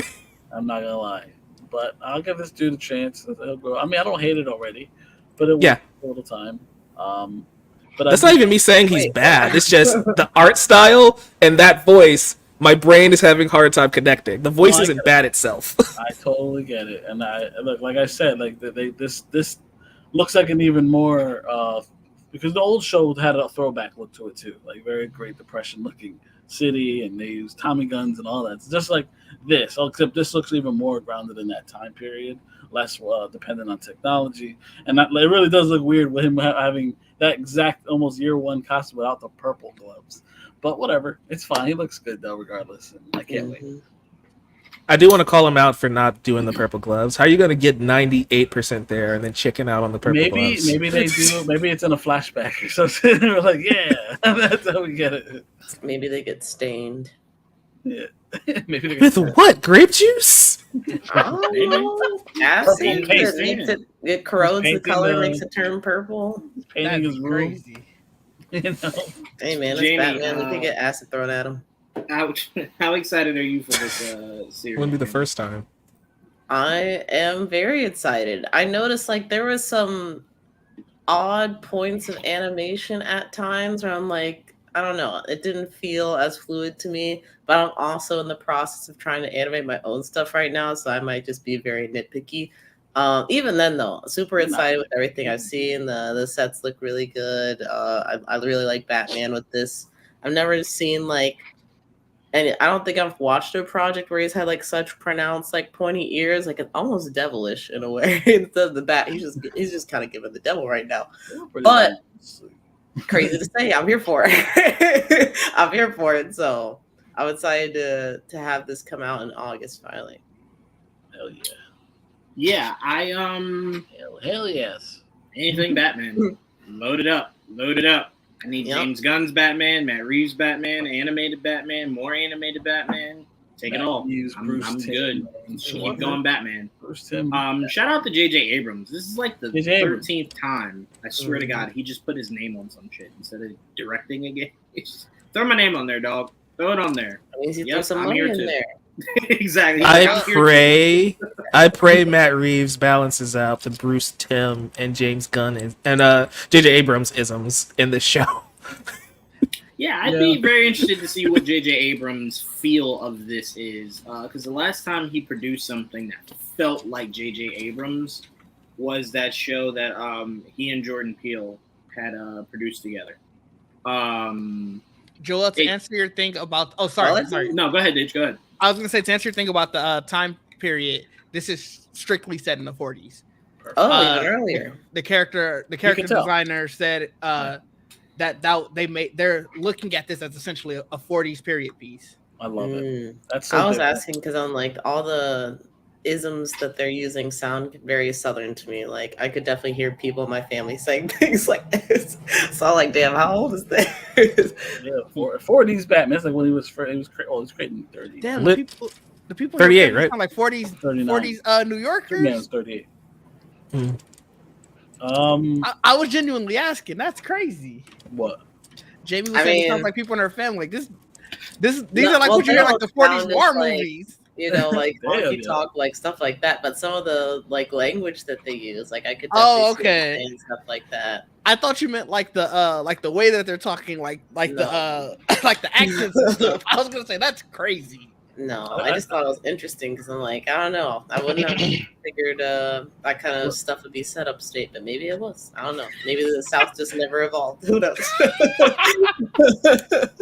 What do you guys think of that? Ooh, you turned into a robot. Yeah, repeat that, please. What did you think of the villains that they showed in the trailer? Interesting. I'm here for it. I love that it's a different roster of villains, but still a couple of the classics. Like we have Harley Quinn. Looks very different. So Very different. we didn't see Joker, I don't think. So that's gonna. I really want to see what the Joker design looks like. If this is what Harley looks like, right? It's still again like I love that it feels like Batman the Animated Series. Like it still feels like that world that Bruce Timm did, but it's through a different lens, almost like a multiverse. So that'll be interesting. Sorry, it's Catwoman. Catwoman's in it. Classic Catwoman. Classic Catwoman. Yeah. Classic Catwoman. Penguin. Clayface. That Clayface was very interesting. That was disturbing, man. That's classic Clayface. Apparently, Oh, I didn't know that was the classic Clayface. So a couple like last year. That's wild. Yeah, so there's that's classic Clayface. There's like 4 different Clayfaces for those who don't know. True, but like this is not the monster Clayface that we know. It's more like a false face. Yeah. What else did they show? I don't remember. Onomatopoeia. Onomatopoeia. I hope so. Okay, so that was a villain. That's what I was asking. They said yes. Did you not? Did you not hear it? Okay. I just heard laughter, and then we moved on. I'm like, all right. Oh no, yeah. He's a green. I'm arrow. sorry. That's what we were trying to say. So I'm surprised he's in this. So that's pretty interesting. I don't know why they avoided using him for so long. Because he's also in Superman, like right now, the TV show. Superman Lois. Weirdly enough, well, it was. She was. Whatever. They did their own version of the character. Which character was this? Oh my god. Yeah. You didn't know that? Oh yeah, they sure did. They did. Oh yeah, it's been too long. I believe that. They did their own version of Onomatopoeia. It was a woman, yeah. That's right. Yeah. Yep. I didn't know. I thought you guys were watching. I wasn't sure. I watched. That's how confused I am. That's why I'm so confused. Like I watched that. Forgot. I mean, well, their own version. They gave her powers. It just looks like Onomatopoeia. Couldn't really. Yeah. Yeah. Anyway, I forgot. I don't know who else showed up in the trailer. They did. Renee Montoya's in this. Yeah. Gordon is black in this too, which is interesting. Hell yeah. So they kept that. Anything else standing? Oh, the chubby Alfred. I was expecting that. Classic Alfred. Yeah. There you go. I was like, not something we get that. These days. Alfred at the house eating. Bruce doesn't eat the food he sits out, so he's just like, well, more for me. You know what? That's probably what happens. Like, I'm not go to waste. He's like, I cooked all this food. I'm eating. Someone's eating it. Yeah. I'm leaving here with something. Yeah. Anyway, it looks fantastic. I could not agree more. August 1st, hurry the fuck up. Trevon, did you give your thoughts on this? Did we hear you? Oh no, I mean I was talking about it throughout. I was like, the animation looks like what I remember. It looks cool. I'm happy to see Catwoman. I'm excited to see the show. Thursday release. Oh yeah, I do know. I remember them. They were talking to I forget who exactly they were talking to, but they did mention that they can do things that they couldn't do with the Batman the Animated Series the old days. When God, they could be more adults, is what I'm saying. Oh God, I don't trust Bruce Timm with more adult. Just saying. I think it was Bruce Timm. He's like, I could do things that I could not get. And it is coming to Prime. Yeah, it is. Oh God, no. Ooh, I don't need a graphic sex scene between Bruce and Barb again. Never again. Oh, God, no, I don't have to worry about that. Oh wait. No, I thought we were talking about Catwoman or something, not Barb. Oh, someone didn't watch The Killing Joke. Okay, Yeah, this is why I saw The Killing Joke, and thankfully I hadn't forgotten until now. So thanks for that. The theater. This is we went to a special showing of it. Me and my friend at the time, and the theater got so quiet. Like everyone was so uncomfortable. It was like, why? This is so gross. Why? Like, why do they do this to my guy, man? It was just weird. So yeah, we don't need anything else like that. For me, it never bothered me as much as everybody else because they kind of teased it in the old animated series. That was weird too. I'm not saying it wasn't. I'm just saying I was already used to that underbelly. You know what I mean? Just stick with Catwoman. Bring back the energy of like, when Batman and Catwoman get together, what does he do? Like that's the kind of energy you could bring. Everybody be cool with it. Everybody be cool with it. Not against it. Definitely prefer that over the alternative. Yeah. This is again reiterating my statement. Matt Reeves, please counteract whatever Bruce Timm is cooking. That's all I ask. That is fair. We did get official news from James Gunn that, and I guess this is no pun intended, but Green Lantern has been greenlit. DC Studios Lanterns, an HBO original release. This is gonna be real interesting. It has showrunner, more than one or just one so far. Just a showrunner and writer. Yeah, a showrunner. And Tom King, right? No, damn, I forgot his name. Tom King is attached though, right? He's a writer. Yeah, that's what I thought. Yeah, I'm not tripping. Writer, but he's not the showrunner. Right. Well, when he said "and Tom King" and you said no, I was glitching for a second. I'm like, I could have sworn this man's name was an F. You confused me. I'm like, wait a minute. The Ozark showrunner is the showrunner. Yes. Yeah. I'll get it now. Jaime fell off from Watchmen and Lost. He's also writing. Yes, he's producing too. Good shit, Trevon. Lindelof, Tom King, and this man that I cannot remember. Chris Mundy. I'm just glad that we're in a new age where, people understand you can do Green Lanterns, you can do Martian Manhunters, you can do all kinds of these great DC characters that old regimes just refused to give an opportunity. So I'm glad Lanterns is in phase 1, right? So we don't have to keep sitting here year after year thinking we'll never get Green Lantern again. We'll have a Green Lantern next year, and then we'll have him when this show drops. So I'm just glad the Lanterns are back. And that Lantern should be in this one. So that's interesting. Yes. I wonder if he lays any breadcrumbs to the series. That's going to be a lot of fun to see. Kind of why his character's here, let alone how it'll connect to the series. The question is why is it going to be taking place in the American heartland instead of space? But whatever. I'm looking forward to seeing how they write it down. Write that story. As long as we get a good balance, as long as we get a lot of space shit, that's really all I care. You're not. I think that's why the press release is it's gonna take place in America's heartland. I don't think we're going to space. Maybe for one scene in the beginning and then the finale. Yeah, maybe I mean, if that's it, I mean, I guess I could wrap my head around that. I don't know. It'll all be how they present it. Really, it really does. I mean, you got good writers behind it. They'll probably still give us a really good story, and they'll probably leave the super space stuff for a movie. Yeah. But this whatever. God damn it, dog's nose is really go away. I'm very excited. I've been waiting for a Green Lantern anything for a long time, and it seems like every time there's something might be coming, it gets bombarded in roadblocks. So this is my version of everything Trevon is complaining about, because it seems like I can never get my Green Lantern. It never comes around. No version of it apparently, but this seems like the closest we got greenlit. I can't wait for the casting. That's what I'm super excited for. Jon Stewart, Hal Jordan, who gets casted. That's going to be huge for me. So I can't wait for when that eventually happens. Yeah, that's going to be real interesting, because I wonder how he does it. How does he announce it? Does he do it how he did Superman? Is this something maybe you make more grandiose? Do the outlets drop it first? You mean? Right. Well, we hear murmurs, and then it drops, and we heard that 3 months ago. You know what I'm saying? So it'll be interesting. It'll be interesting. I don't really care how I get it. I just want it. We'll probably get murmurs just like every other casting, but who's right is usually what it comes down to. I want to know who cast the characters in the first place, because would it be the showrunner or would it be James Gunn? I think James Gunn said last time someone asked him that they have a casting director. He's not going around going no.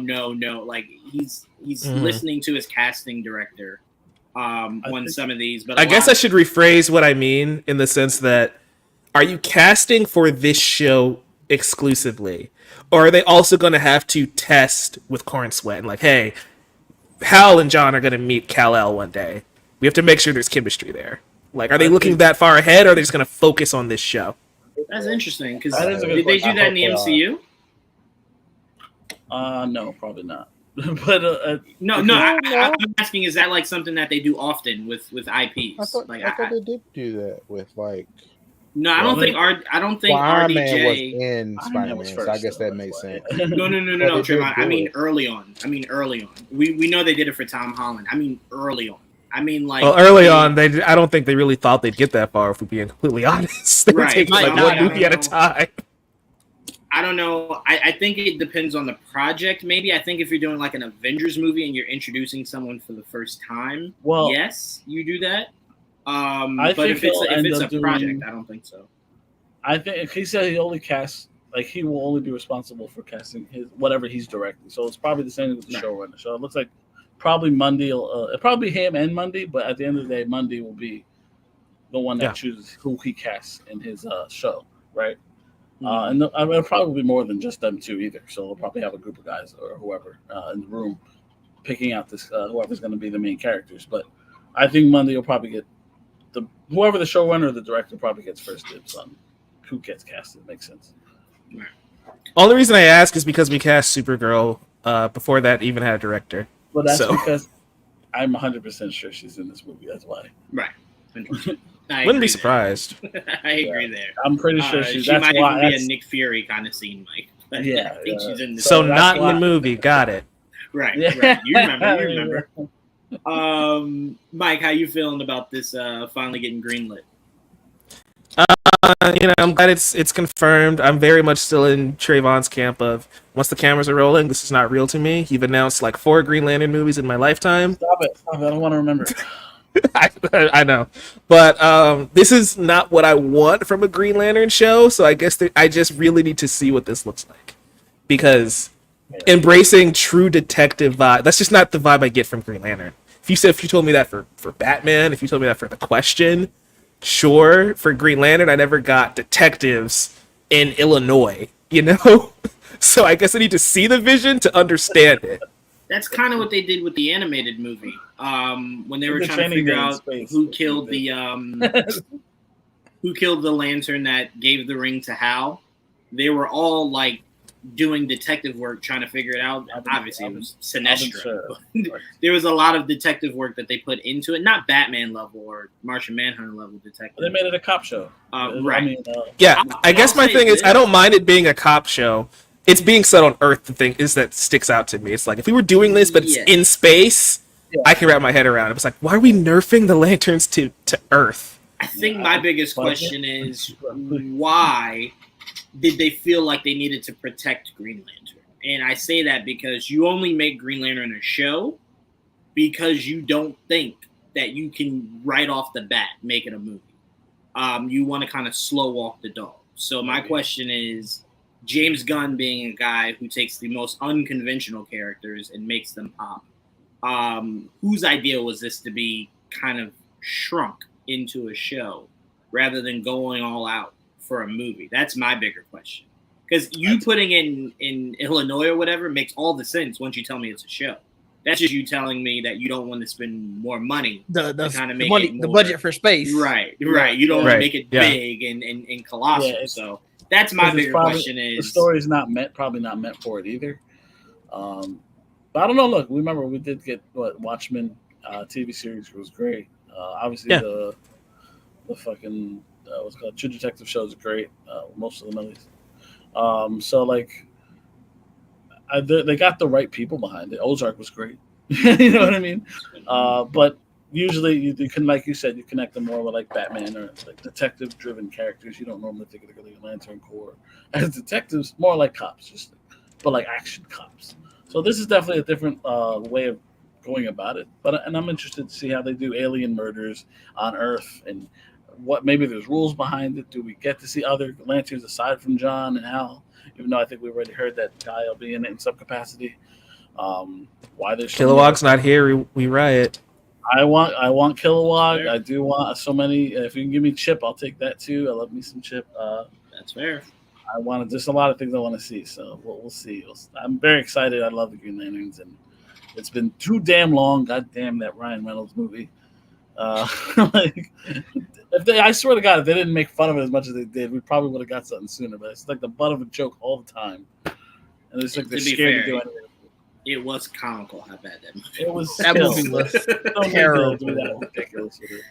That cartoon was also good. Fucking cartoon was amazing. It was. I agree. It was phenomenal. I will say Green Lantern was so bad. When people say this is our second time seeing a live action Amanda Waller, I always get confused. I'm like, the fuck was the first? Like Green Lantern. Like, oh fuck! Like that's right. I completely forgot. I don't remember that at all. Wow. Yeah, it was I do now. Thanks for that. Angela Bassett. It was Angela Bassett. Yes, Angela Bassett. There was also Amanda Waller was also in Smallville. Yes. Mm-hmm. Didge, how you feeling on this being greenlit? I forgot it was a series until it got greenlit, and I got sad again because I'm with Mike.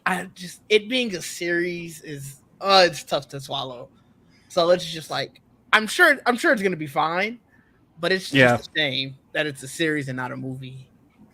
It's weird because again, like the talent behind it is great. Like I have full confidence they're gonna make a good show. Right. It's just not what I want to see from Green Lantern. So like until I sit down and watch episode 1, my hype level's not gonna be that high. Yeah, I'll say this. I don't disagree with you two, but what I'm looking forward to is to see the casting because do you cast for television or do you cast for movie? Because do you cast a massive name that you're gonna start them off in a series? Because is this series a one-off? Is going to be the biggest question. Well, like if the series is a hit, you then go forward and do just movies with Green Lantern. But or is this a continuation kind of thing? Yeah, but even outside of that, it's just wild that he should. No, I know, but I'm saying, are you going to do a season 2, season 3, season 4, or is this just a launching point for you to go? Okay, Green Lantern's back. Now we're just only doing movies with the Green Lantern. We're not doing shows anymore. Are you saying like in the future Green Lantern gets a movie? It's wild to me that any Justice League member is starting in TV. I agree. I think if a Justice League member should start off in TV, it should be someone like Martian Manhunter, guys like that. Like I'm gonna be honest, I don't even think Martian Manhunter. Like the only way I could see them starting quote unquote in TV would be whoever they had a TV show. That's their first appearance, not necessarily them leading their own show. Like, I just feel like each Justice League member, when you're that type of character, you should be movie. I don't disagree, but a character like Martian Manhunter that's not wildly popular, I'm okay with that character starting off. But Green Lantern, Guardians wasn't wildly popular. Like, you said who? Guardians wasn't wildly popular. No, but at that point, MCU had started its universe with its least popular characters. So that's corporate Warner Brothers being afraid again, though, right? Because you should be able just to throw it out there and make it popular. Yeah, because if the trailer is good and the movie gets good reviews and like good word of mouth, then it's gonna carry it, you know. So that's again I don't necessarily disagree. I'm just saying because they're doing this as a series, if something needed to be a series, I would have voted Martian Manhunter. Way more than Green Lantern. This is a hot take. This is a hot take. I think Batman would be perfectly fine as a series. Like, just look at what we do with Daredevil. You know, like if you channel in Daredevil or The Wire or Breaking Bad, I feel like you can do detective like style Batman on TV very easily. That's fair. No way you can't do Batman. I was about to say, only reason that's not a hot take is that's probably the only property in all of DC that could work in any medium. You could tell it's an Audible book, and that shit would work. Like, Batman just sells. He just sells. But I get what you're saying. And yes, you are right. This is very much seemingly a coward's way in. I agree. I'm just saying, if this is your vision, you do have something big plan for it. It just maybe doesn't sound as appealing from the outside looking in. And to your point about Martian Manhunter, I'm pretty sure it's going to be a series now, seeing that Green Lantern was. Yeah, I'm like, the scope is very small. Does Martian Manhunter even show up? Like, that's my question. Yeah, I think for James, Martian does. I think James' mindset is, why not bring in all the cool shit that everyone didn't do before, right? Like, just bring it in. Right? Like, that's what I'm saying. At least if it's a show and it doesn't work, you just find ways to plug Martian Manhunter in. Well, wait, say it again, Trevon. I'm sorry. I'm just saying didn't allow them to do, not just didn't do. Just saying. Oh yeah. I'm sorry. Hey, sorry, Zack Snyder. Let's be clear. Sorry. Let's be clear. My He wanted apologies. Didn't allow. Sorry. I'm sorry. Be specific out here. Sorry. This man got definitely casted they definitely, casted the time. Definitely should have had him as the regular main character is what they should have did, but whatever. Disagreements here. Jamie, your thoughts on this being green? Heated. I don't mind starting out with the show. I tend to watch more. I mean, I feel like most people tend to watch. Well, maybe not most people, but I tend to watch more shows than movies. And I feel like shows really give you the time to kind of dig into like the nitty gritty details of different characters and kind of help build them up, especially for starting off with the new regime of DC. I guess you could say. I am kind of curious about like how grounded this is gonna be, if this is gonna be like just on Earth this whole time, and it's him figuring out like what does it mean to be a Green Lantern and like going into space and all this stuff, or if it's maybe like a 50-50 split. I don't know. I have a synopsis. Give me a second. Go ahead. Okay. Yeah, we actually didn't even go over what the plot of this is. Probably should hit that. My fault. But yeah, overall, I'm excited. I like Green Lantern. I feel like I saw him a lot more as a child, and then he just disappeared from my life. So he's like the dad that went out to get milk. He's finally back. That's not your fault, Jamie. It's their fault. Yeah. It's Ryan Reynolds' fault. Kind of, not exactly, but still, yeah, he didn't help. I mean, if Deadpool would stop memeing on Green Lantern, it probably would have been back. I agree. It's annoying. I get it. Deadpool's the only reason I think about that movie because he won't shut up about it. It almost killed his career. We all deal with trauma in different ways, Mike. I for sure would bring it up. Like, man. Yeah, almost. Y'all remember when my career was almost over? Let me tell you. Is that going to be Drake now? Do you remember when there was a time I was almost only Drake known as Blake Lively's husband? Like, that almost happened, guys. And Green Lantern did it. Green Lantern did it. X-Men Origins Wolverine was worse, but that was worse. I will say that's what I have to do this summer. I gotta rewatch X-Men. But yeah, I'm excited for Green Lantern. Yikes! I got the log line. You ready? You don't have to. Go ahead, Joel. Hit us. All right. So the log line is: the series follows new recruit John Stewart and Lantern legend Hal Jordan, two intergalactic cops drawn into a dark Earth-based mystery as they investigate a murder in the American heartland. I'm even more annoyed that they referenced the intergalactic cops getting brought back to Earth. I said that in Discord. Like, you tell me that they're intergalactic cops and then lead with we're in America's heartland. It's like, fuck y'all. That got me more annoyed. Hey man, they don't want to lie to y'all, man. They want to be honest. Yeah. DJ V, to your comment, your movie lanterns will be the same lanterns. Well, if you mean as a whole, you'll see probably everyone in the movie. As a show, you'll probably see the main ones. I think, and maybe I'm misinterpreting the question. I think DJV is asking, like, if you were to put a Justice League team together, which one would be the GL of that team? That's why, like, I don't know if it would be these two. It might be a Kyle Rayner. You know? Wait, you're saying who would be part of the Justice League out of this Green Lantern? Yeah, it would be John Stewart. I would say John. Yeah, it'd be John Stewart. The fact that you're saying new recruit lets us know that that's your lead, right? Like, obviously Hal is your co-lead, but this is your face of Green Lantern is John Stewart. You're gonna be seeing it through his eyes because he's new to all this, right? So it's almost like training day. Because all this is telling me is the fact that John Stewart is new. It's telling us that Hal Jordan is more everything based, and now the new Earth based is that guy. So Hal Jordan's kind of everywhere. While I need some Hal Jordan flashbacks. That's all I gotta say. I don't disagree, but see, that's why it's like if you made this a movie first, you could have done a flashback show of Hal Jordan where we can go through his history of all his greatest battles and whatnot. But you starting it with a show is like, you don't do a movie flashback. Like, we don't need that, you know?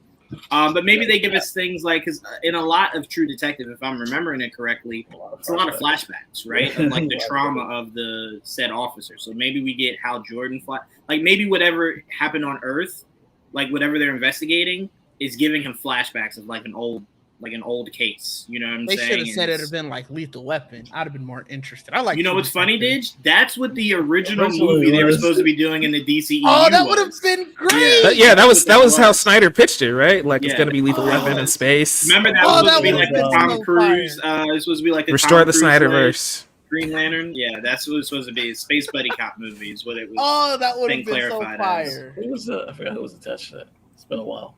It's been forever. On a positive note, this last season of True Detective was really good, so I am interested to see what this show does. But that's just not what I want from the Lanterns. I hope it's good though. Like Fingers crossed. I do like it, but even while Joel was reading the synopsis, I was like, "Damn, this would be fire as a Lethal Weapon. This would be great." Well, we don't know. It won't have.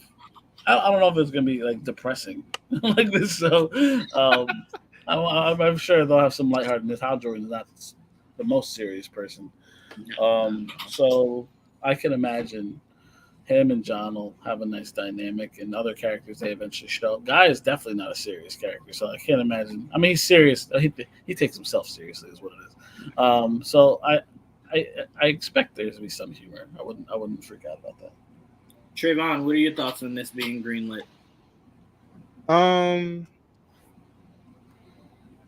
Let me say it. Let me think of a nice way to put this. Damn. Just say it how you feel. Nope. Say it. Say it how you feel. So okay. I am excited that we are getting lanterns, right? Mm-hmm. But I don't like that it's a TV show with this synopsis. I don't like this synopsis. I'm not sure if I like the people that are attached because of the True Detective thing. I saw like True Detective season 1. I haven't watched past then.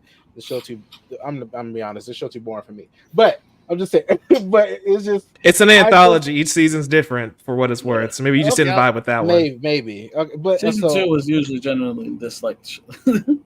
It's just like the hearing Green Lantern and True Detective does not make me excited.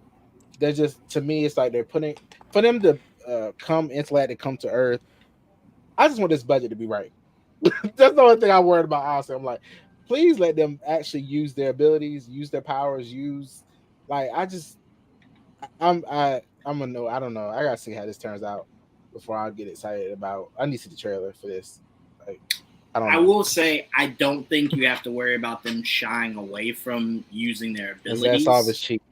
Now, how my bigger question isn't will they shy away from the abilities? My bigger question is the whole concept of the rings is your imagination, right? Like, what can you construct? Mm-hmm. So I'm like, do you go elaborate? Like, are you going to let them do like some crazy shit, or are you going to tame it? If you tame it, that's where it's going to feel numb, right? I would like if they differentiated, because I forgot what comic book it was, but everybody's different. Everyone's imagination is different. So everyone's construct is different.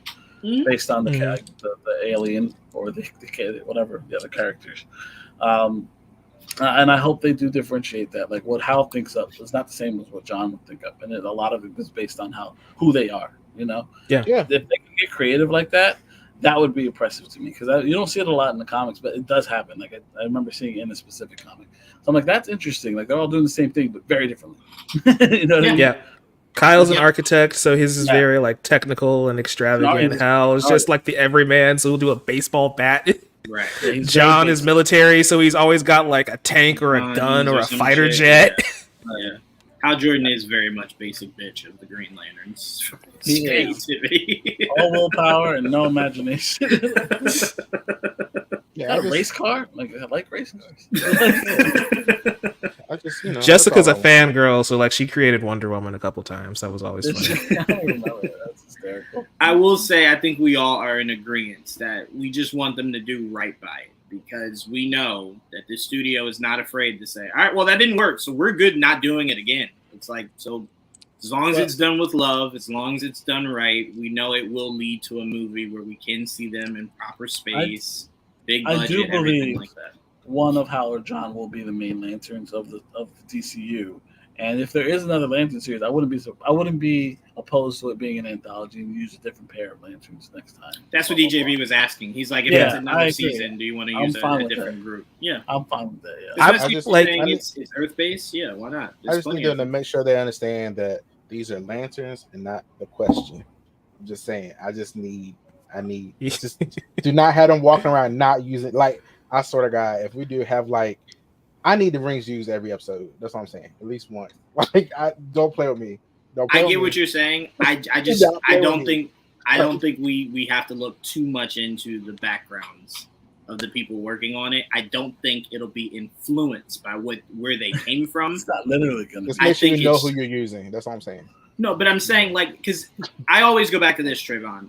When I heard the Russo brothers were doing Captain America, I'm like, they do comedy. How the fuck is this going to translate? Then you see the movie and you're like, oh, duh, they weren't going to make it a comedy, right? Like they were going to. Generally, I would agree with you, Juwaan. To play devil's advocate, James Gunn pitched this as True Detective in the DC. Like that's how he pitched it, and that's where it's kind of like okay.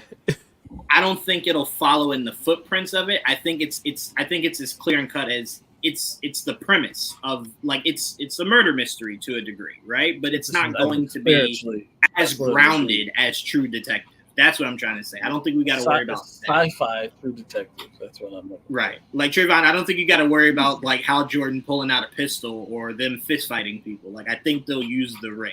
I think whatever killed whatever is on Earth is a opposite lantern. So I think you'll see a lot of ring. They're saying that this is very important to the main storyline going forward. So whatever it is will connect to the overall plot of the DCU going forward. And let's be honest, if you're telling me that Hal Jordan is a veteran, can we not all see the writing on the wall for Hal Jordan?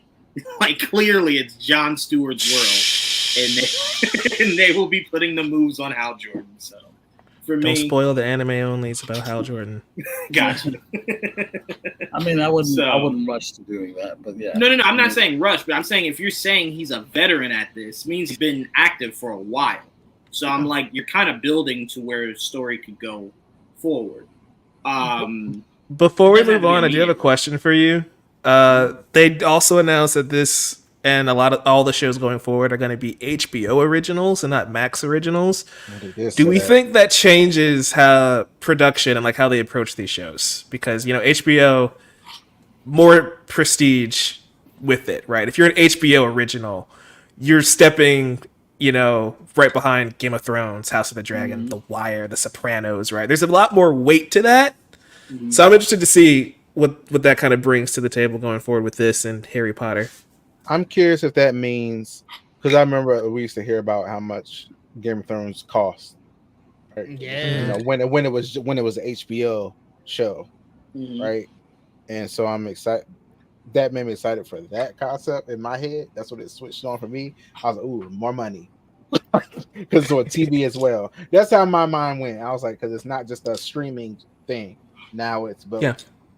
So yeah, that's how my mind switched over. For me, it's a mixture. Especially for Harry Potter.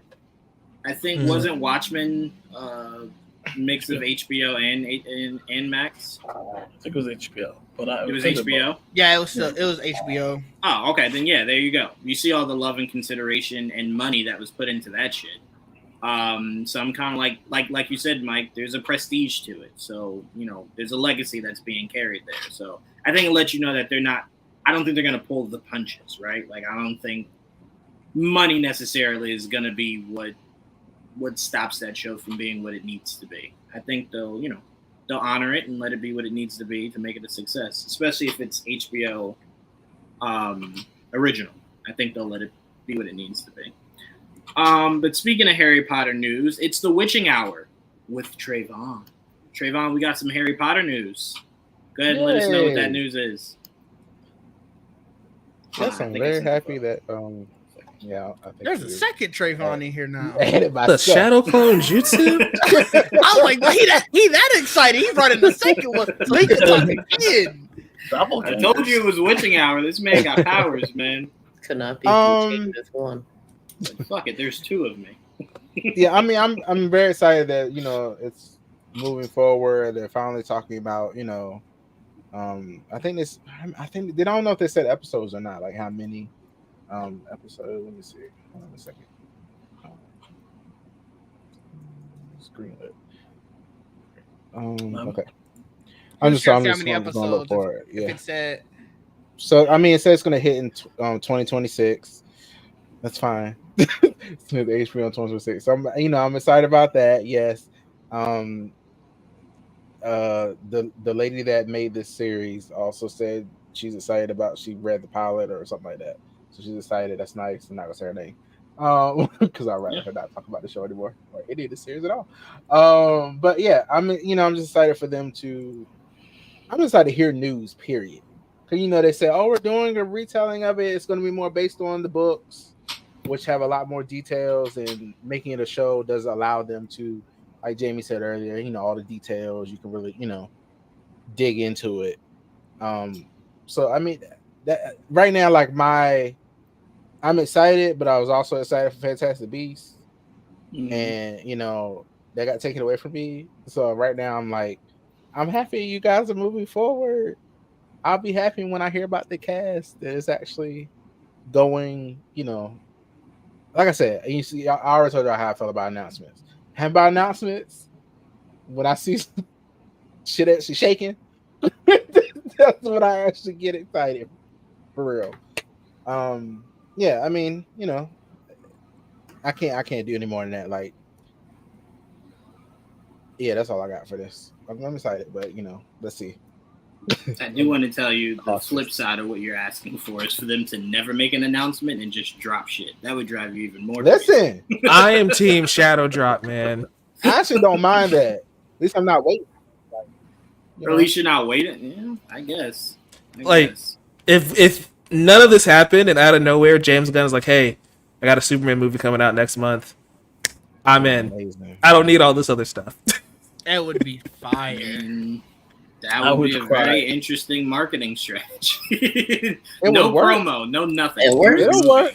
Hey, I gave him a month. I said next month. He's got a month to put trailers out, DJV, I don't think there's any news on who the show is about yet. I think this is all the news we have so far. Well, for the Harry Potter show? Yeah. It's just going off of it's clearly about Ronald Weasley.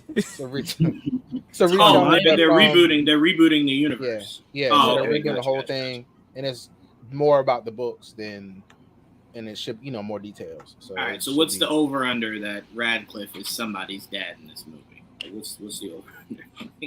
0%. Where are we going? You said 0? -5. -5? You're not doing it. Interesting. I said that Daniel Radcliffe is in something. I honestly don't think he's in this somewhere. I don't think any of the main ones will be involved. Again, I don't mean playing their respective characters. No, I know what you mean. I don't think so at all. I don't think so. They do not seem like they like JK, and she's still gonna get a check from this, so I can definitely see them bowing out. Damn, you know how much you gotta hate somebody to go, you're not even part of it, but you get a check, so fuck you. It's like, damn. That's true hate. I respect any hate that deep. I gotta tell you, I admire hate that deep. I appreciate it. So whatever works. You sent me a picture. So I thought you asked send you a picture of hate. I'm like, I didn't. No. I said you sent me a picture of it. I didn't even see it. Jamie, I'll send you a picture of hate. To get back into the world of Harry Potter. I was never fully into the world of Harry Potter to begin with, so I need to start there. And then, when the new stuff comes out that I could be, I mean, I don't know. This wasn't pitched as a new universe, fresh start. Like anybody can walk in, right? No, it is. Oh, that's what retelling is there. Like, it's a reboot. Yeah, reboot, completely. Sometimes reboots are weird, but I don't know. It would still feel weird not to see the original movie collection before watching this, so I have to put it back on my list. Never watched any of them? I'll say that again. Never watched any of them? No, I've seen the first one for sure. I actually watched the first one on repeat because I had the DVD. The other ones I've seen random bits and pieces on ABC. Oh, I can watch it with you. Back when it was ABC. We can watch the extended editions. There's extended editions of these? Yeah, sure is. With all the scenes added right back in there. Sure are. Yep. Oh, wow. Interesting. How many hours is that total? Do you know? A lot. Total? The movies were almost 2.5 hours. This probably it's 7 movies, right? Probably made the movies like 8. 3 hours a piece. It's 8. Yeah, I was about to say it's 8. Something like that. They split the last. They split the last book. We could do that. No. There's 8 movies. Each movie is probably like 2.5 hours. Yeah, that is 2:45 to be on the safe side. Yeah, that's maybe 3 days. And if Trevon's talking about they added shit into it, it's like a little bit longer. But I can tell you, Jamie, they're really good movies in my opinion.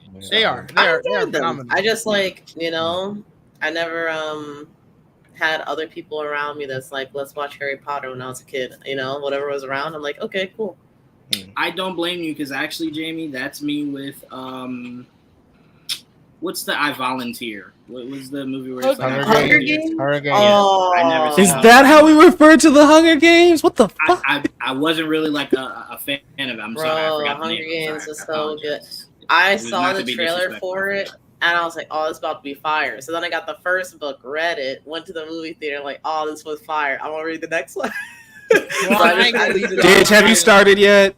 I was gonna say, Juwaan, I can leave you out on the island. I ain't seen none of them either. What? I appreciate you, man. Thank you. But can I say this really quick, guys, and then we're gonna get right back to Harry. I'm gonna say this really quickly.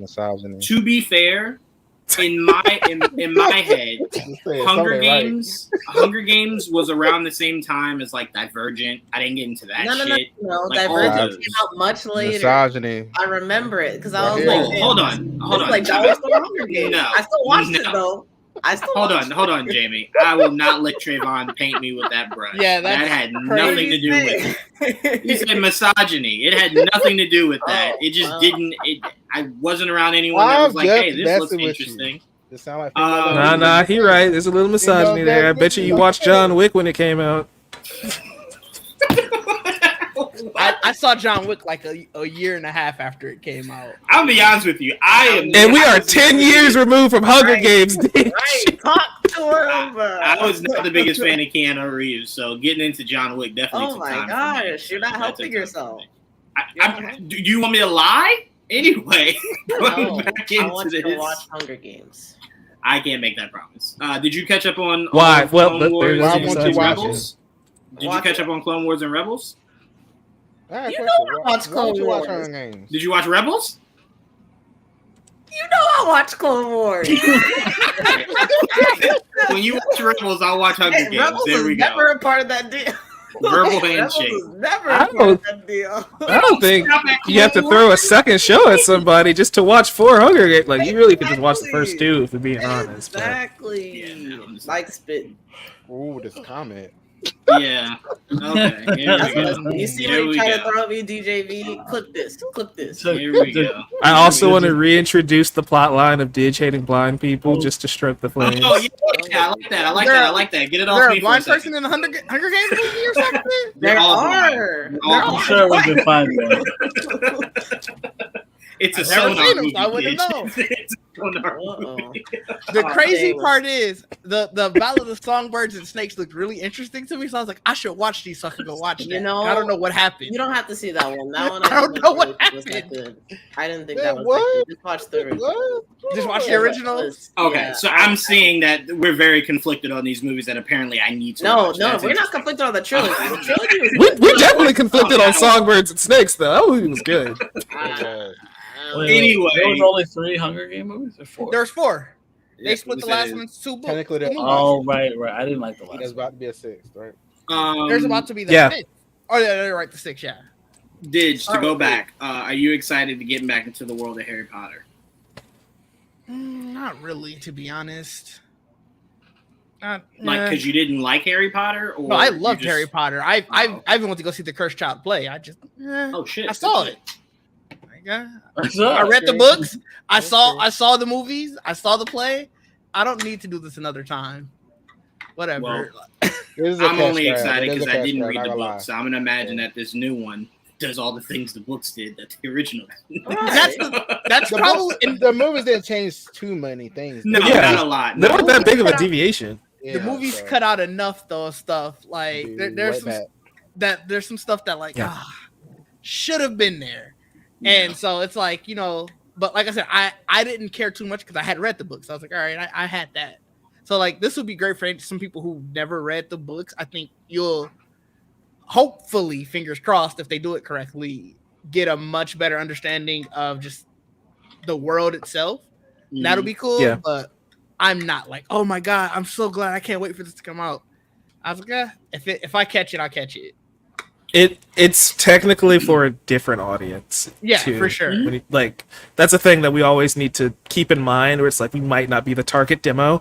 Oh yeah, like you saying I've seen this is exactly it. But like there's gonna be the Gen Alpha who's gonna grow up with Harry Potter.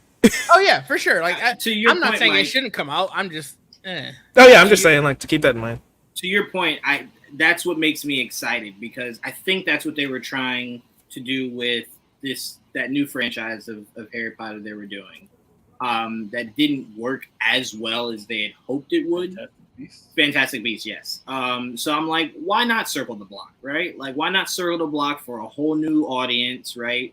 That is, everyone's heard of Harry Potter. Now, whether you watched it or not, that's a whole nother conversation to have. But the name Harry Potter is known, right? So I'm like, why not spin the block for a newer generation so they can have their own Harry Potter? We gotta remember, the Harry Potter we're looking at in this photo, it was so fucking long ago.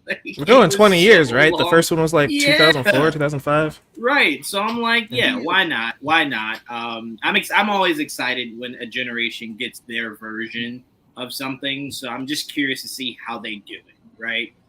Because we even talked about it before. Like, there's a new generation that had this new Lion King. I didn't necessarily agree with all the decisions made there. But for them, they don't care. They probably didn't see the original, right? So it's like, good to give the new blood their own. Nah, hold up. If you a parent and you took your kid to see that without them seeing the original, you did a bad job. I mean, fair. Lion King is 90 minutes, and I know all y'all own Disney Plus. That is fast. That's kind of blasphemous. You might want them to kind of just let that be their thing. And if they ask to watch the animated movie, you put it on for them. Oh, man. You can let the live action be there first. Why not? No. It's not drastically different than the animated movie. Let's be clear. It's not drastically different. It's just they'll hear the voices and go, Mama, that ain't Beyonce. It's like, no, there was no Beyonce in the animated movie, sweetheart. There was none, but, whatever. So for me, I'm completely fine with this, and I am excited to get back into the world of Harry Potter because I love Fantastic Beasts, and kind of feel like there was so much controversy around it. It's just done, right? So it's like, I want Harry Potter back. The last but one. I think it didn't do well because at the time it was the whole switching from Johnny Depp. So you had everybody that didn't like that it wasn't Johnny Depp anymore. You still had Ezra in it. You know what I'm saying? So I'm like, I feel like there was some black cloud around it. That last one. Maybe I forgot. I don't know. Ezra was in all the Fantastic Beasts. In all the Fantastic Beasts. Sorry. Yeah. Are we talking about Ezra Miller? Just to be transparent? Yeah. Okay. Ezra Miller. No, Ezra Bridger. I just think of him as Flash. The young Jedi, Ezra Bridger. Who'd you say, Jamie? I just think of him as Flash / a criminal. Don't Flash a criminal. Don't put Flash in there anywhere. Let's start separating those two. Separate that now. You see, and this is why the Flash isn't in Chapter 1. See, this is exactly why. Jamie. This is Jamie's fault. Is it my fault or is it Ezra's? It's your fault. It's your fault. Do better. Do better. My God. I definitely would have said Ezra, but what do I know? And you put Flash in front of criminal. I didn't like that at all. Like, lead off with criminal. He's a criminal first. Criminal Flash is better than Flash criminal? Yes, because he's a criminal first, okay? Right. We want the criminal to be what lives on the character's name. You got Grant Gustin's the only Flash. There you go. That's the only Flash I've ever seen live action. Mike, you excited to spin the block on Harry Potter? Harry Potter's not my thing, but I'm excited for those who care. All right, thank you. We'll take all your good energy there. I appreciate it. Joel, I remember you saying this is your favorite franchise. You excited to spin the block on Harry Potter? I don't know if I'd say excited, but I will say I'm intrigued. I wasn't a big Harry Potter person. That's a lie. I did play. I watched them all, and I even played the new game that came out and fun with it. So I'm always into a good storytelling. So if you have another way of telling the same story I've seen before, even if it is the same story, we've seen before, I'm down. Because I enjoyed it enough where I'm looking forward to seeing how they update it and how it looks and the new actors. I like new stuff. I don't mind seeing things being adapted again. I don't have to always live in the past. I can accept the new.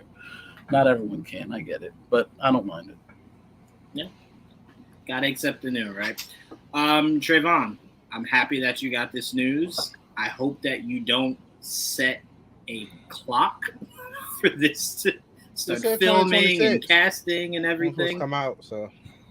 All right. They got showrunners. That's a good thing. Just be patient with this, Trevon. No strikes are happening. They should hit 2026 fairly easily. We should be good. We should be good. Let's get updates to the game first. HBO show though, you got to remember, so they might take their time. I'm sorry. Hold on. This man had been crying about getting some new Harry Potter content. Gets it, and now you want more? Can you get this first? The new content is the game, and it should add more to that. This is a repeat. I'm just make a new game. You're not wrong. Yeah, I can't find him on that. He's spitting. Not move the goalposts. That's all I'm saying. I don't think the goalposts was moved. That's the point. But you got this. You'd wanted something like this. You got it. Let's slow walk the dog. I never asked for this. Get this. This is a reboot. Also you not kept wrong. saying you wanted more Harry Potter. This is more Harry Potter. This is kind of like rehashed Harry Potter. It's like if you had leftovers and you made a new dish with it. More Fantastic. Yeah, it's a new dish. It's very much. It's a new dish. It's very much like wanting a game from Naughty Dog, where it's just like, oh, I can't wait for Naughty Dog's new game. Oh, it's The Last of Us again. Oh, it's The Last of Us 2 again. I mean, cool, but I want a new game, please. Yeah, you'll get it at some point, but for now, enjoy what you're getting. They gave me The Last of Us 1 3 times over the last decade, bro. I'm done. Hey, your alternative was nothing. So you'll take what you got and you'll like it. That's the thing. PlayStation they decided to put Jack and Daxter out there, man. I want more decisions like that. Come on, throw it out there. It's just we got the Harry Potter game. Mm-hmm. It's fun. It was fun. A new thing they made up. You playing Quidditch? No. Oh, all right. See, now you're going to keep all the Harry Potter content and you get. No. See? I play that. Okay. If it's free, I play it. If I got paid for it, no. You got Quidditch. Oh. Quidditch should have been in this game. The game that it should have been right. Right. He's right. He is right. Right. They had a whole field and everything. They did. Yep. So I don't know. It's just. I mean, this game is amazing. It was new content. It was something cool that we haven't seen before. I love that. The Fantastic Beasts movies were something we've heard about, but we never seen it done. So it was cool to see what they were building to.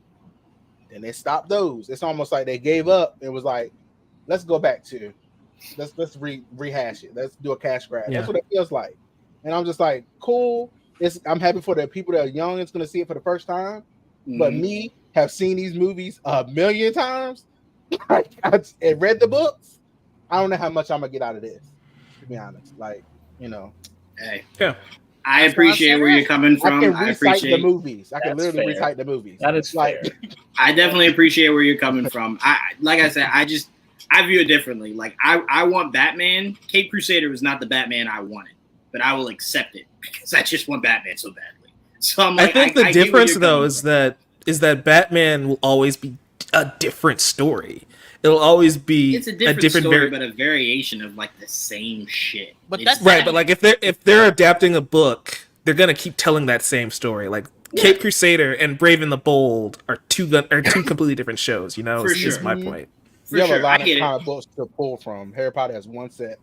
They keep going back to. It's not a new set. And man, to be fair, it had 8 fucking movies that all made a shit ton of money. So yes, I was at every single one of them. Yes. I'm just saying that's your cash cow. You go with your cash cow, and then from your cash cow, you can maybe explore more. The problem is they went outside, they did Fantastic Beasts, and it didn't really work out like they thought it would. Yeah.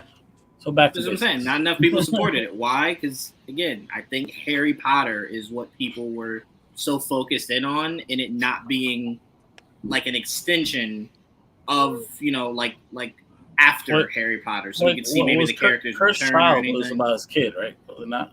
or was it them again? Or was it old? It No, was right. yeah. So they could have did that with the same cast, Yeah. and that would have blown the box office, right? Like, part of it was a branding thing too, because Fantastic Beasts. I know so many people who didn't realize that was in the same world. Yeah, Wow. you Like, put it so if- far away if- from it. If you say Harry Potter or like Legends, right, of Harry I think Potter that's why or they some started calling shit, it like Wizarding World or whatever. That's what they tried to. right? But at that point, people still didn't know that Wizarding no, World Mike's meant Harry right. Potter. All you had to say was Harry Potter presents Fantastic Beasts. And Right. we would have went, oh yes, okay, cool, it's the same thing.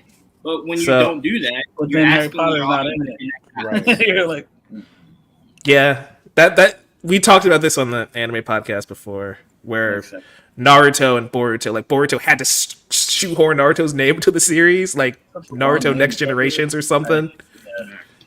Where once it got established, it dropped Naruto's name, and it's just Boruto. But yeah, But I do get where you're coming from, Trevon. Do new stuff. But I think the best way to do new stuff today is to do this, let this be a hit, and then get people to come in and do other stories. this is But- probably their way but of still, none of- sparking the excitement. But also, like the game and the Fantastic Beasts are still pulling from that. They just pull little pieces of it and expand it.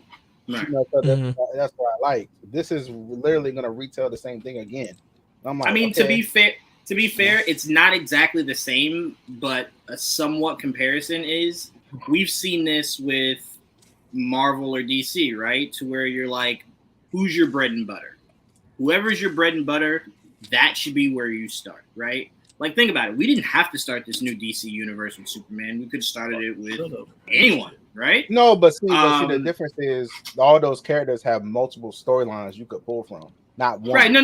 I get where you're coming from, but I'm saying if Harry Potter himself is the bread and butter, you got to start with Harry Potter. You got to restart with Harry Potter and then move from there. I just looked at the numbers. The last Fantastic Beasts didn't do bad enough where you needed to restart this universe.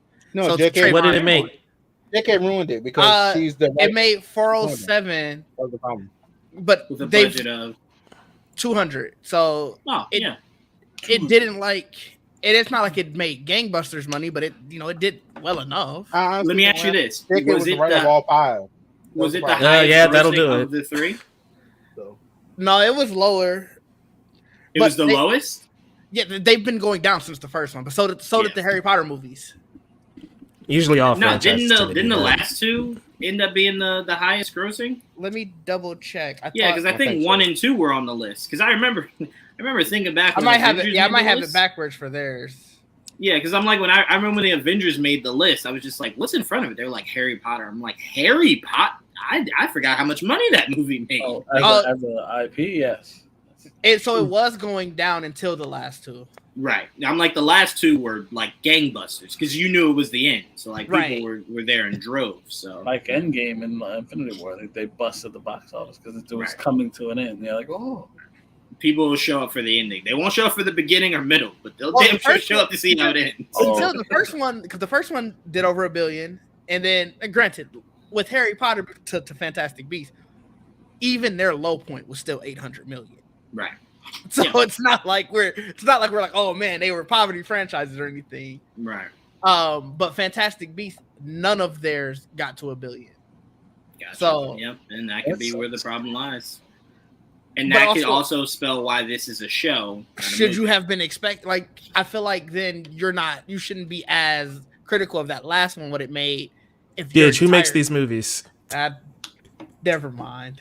Batman versus Superman had $800 million, and they said, "Blow it up." That's a good point. I forgot who I was talking about. Clearly, that's the same era too. That's the same regime. Like 2015, right? I will say, Mike, it didn't help that Civil War was literally the same year, and they just looked at that and was just like, "We need to be that, guys. Blow it up, start it over. Let's do something new." And it's like that's not how that works, guys. Like you just improve on it. You don't blow it up and start over. I mean, they could have blew it up and started over, but the problem is they blew it up and then didn't start over for like another decade. They were late to the party there. They were. Jaime, Didge, did you guys see Acolyte this week? Of course. Yes, sir. All right. Then let's do it. Acolyte review. as we start to wrap it up here, Acolyte review. Oh wait, sorry, Trevon. Guys, this is a spoiler alert. If you have not seen, what was this, episode 4? 5. 5, thank you. Episode 5. The edit we're about to put up, or the photo we're about to put up, is a spoiler for episode 5. If you have not seen it, go away, come back. We're not talking Acolyte. Because it came out Tuesday, so it's like it's Thursday. I don't really know what to tell you. Thank you guys for having me. It's been a blast. I will talk to you all later. Got it. Love you, Mike. We'll talk to you soon. Later. Bye. All right, so we got this newest episode of Acolyte. This was a huge episode. This episode, weirdly, amongst the diehard Star Wars fans, was even more divided than the last couple we had before. Really? It was insane, the chats I was a part of about this episode. But for me, me and Trevon talked like immediately after this episode. For me, it was just one of those things to where, you know what, Trevon, this is interesting. I didn't tell you this Tuesday, but I rewatched it earlier today. Mm-hmm. I'm really starting to lose interest in their lead. And it's not the actress, it's that you're making me not interested in May, or was it Osha or Asha? Osha? Yeah, Osha. Osha violation. Right, because I'm like, to me, it's jeez, greatest. For me, to me, again, in my opinion, the whole buildup of their characters was the mystery. But once you squash the mystery, it then started to become, how many more times are they going to run into each other and avoid each other? Run into each other and one escapes. Run into like it just like in this episode alone. I'm gonna just say this: if I see that girl put her arm up again to shoot some shit, I might lose my mind. Oh my god! It's driving me insane. Like, it's really driving me insane. It kind of worked this time though. It did. But how many times has she been doing it? It's like, goddamn, girl. Like, damn, just shoot the damn gun. Stop. Like, geez, man. It's always the shaky cam. It's always the girl. Enough, okay? You either got it in you or you don't. It's okay if you don't. But to the episode as a whole, again, I do know that Leslie and the team were building this lightsaber fight. They had actually said they were comparing it to Phantom Menace. It's a very high bar. I consider Phantom Menace and Revenge of the Sith two of the greatest lightsaber duels I've ever seen in my life. It was not quite Phantom Menace, but it was phenomenal. It was great. I really did love it. I thought they did a lot of great choreography there. I do think this character, I appreciated, Didge, you'll like this from the Legends. I appreciated that he had the gauntlet that dampers. I didn't notice it the first time, but then the second time when I saw him go, I was like, "Oh, okay, that's interesting." Yeah, it's anything, Joel, with energy. It dampens energy. It's not just lightsabers. It dampers anything energy-wise. And Didge, I have a question for you before I finalize my thoughts on this episode. That's Beskar, right? His helmet? It's gotta be the way that he was using it to, and the way that Yard was using it. Remember when he came in and was just using it like a shield? It's like, what is that? It's gotta be. So there's nothing else I could think that it could be. Nothing else, but I don't remember how big Mandalorians were in this time. So that's the only thing that was throwing me off. Was like, that's fair. Is this in a time where like they were made? And again, I'm not saying that matters. I'm just saying you don't usually see helmets that can deflect lightsabers. That's not really like a thing that exists, right? So it's like, I mean, amongst like Sith or Jedi, really, obviously Mandalorians. The reveal it didn't really do much. It kind of felt like, and me and Trevon were talking, it kind of felt like the same reveal we got in Falcon and the Winter Soldier, right? Where it was like, it was the most obvious one. So you started telling yourself, it's obviously not that, right? Like I was telling Joelle for weeks, I thought it was her mother. Because it felt so personal, right? It felt personal. They wanted revenge. I'm like, it's her mother. And then for it to be him, it was kind of just like, it's weird. And then he tells Soul, like, do you remember me? And Soul looked that man in his soul and was like, no. So I'm like, what was that supposed to get from that exchange between the two of them? It looked like one knew one, but the other had no idea who he was. And last but not least, say it again, Trevon. He was saying that to everybody. To Yord said it. Well, no, when he said it to him, because I did rewatch it because that did strike me as weird. But when he said it to this Sith, he was saying it as, "Oh, it's you from when we were investigating on that other planet. Not it's you. Like I remember you from back then." He was saying, "Oh, it's you that we literally saw and literally thought you were like nobody."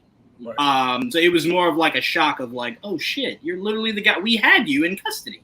You know what I'm saying? So that was more so where I took that. But my last issue before I pass it to you, Didge, was I gotta see how they stick this landing of the whole season, because you don't just say things like, "I'm Sith." How do you know what Sith is? How do you know what Sith is to say you're Sith? Where did you learn to make? Where did you learn to bleed a crystal? Where did you learn the dark ways of the Force? All these different things that you should not know at this time. Who taught you? And until I know that, this will always bother me. But his helmet and gauntlet was. I didn't see him. I didn't see the. I knew the gauntlet was, but I didn't see the. Yes, the gauntlet. I didn't see the helmet mess up any of the lightsabers. So it bounced off his head at the beginning of one of them. Right, but that's why we were saying it's Beskar. It didn't short out. It was Beskar, right? Because the armor, like that's why the gauntlet, like you saw it like shorting out. That's what was causing it. But not the helmet.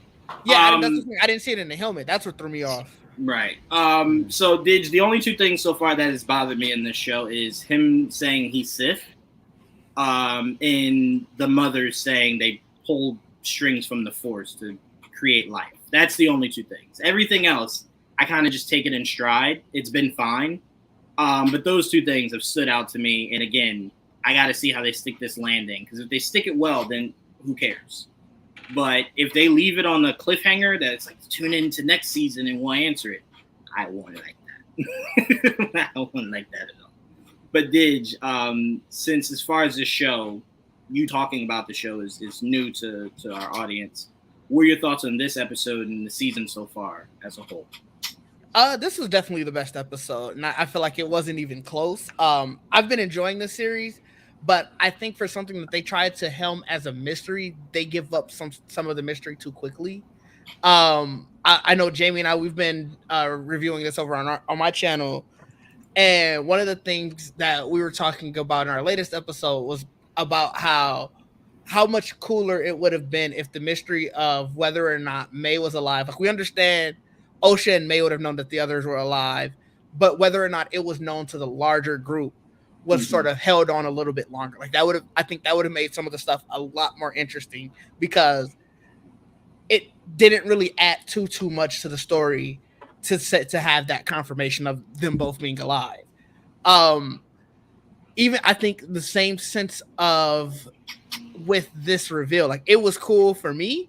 Like I was like, oh shit, okay, I was right. It was him. But like you said, I feel like it was pretty obvious. I feel like most people did, so that was fine. I didn't expect that many people to die this episode. So that threw me off. I'm not gonna hold you. It's very red wedding. I assumed of course we assumed all of the. What was the name of the episode? It was like red. It was moon or no, it was night. I told him it was red night. I love that, red night.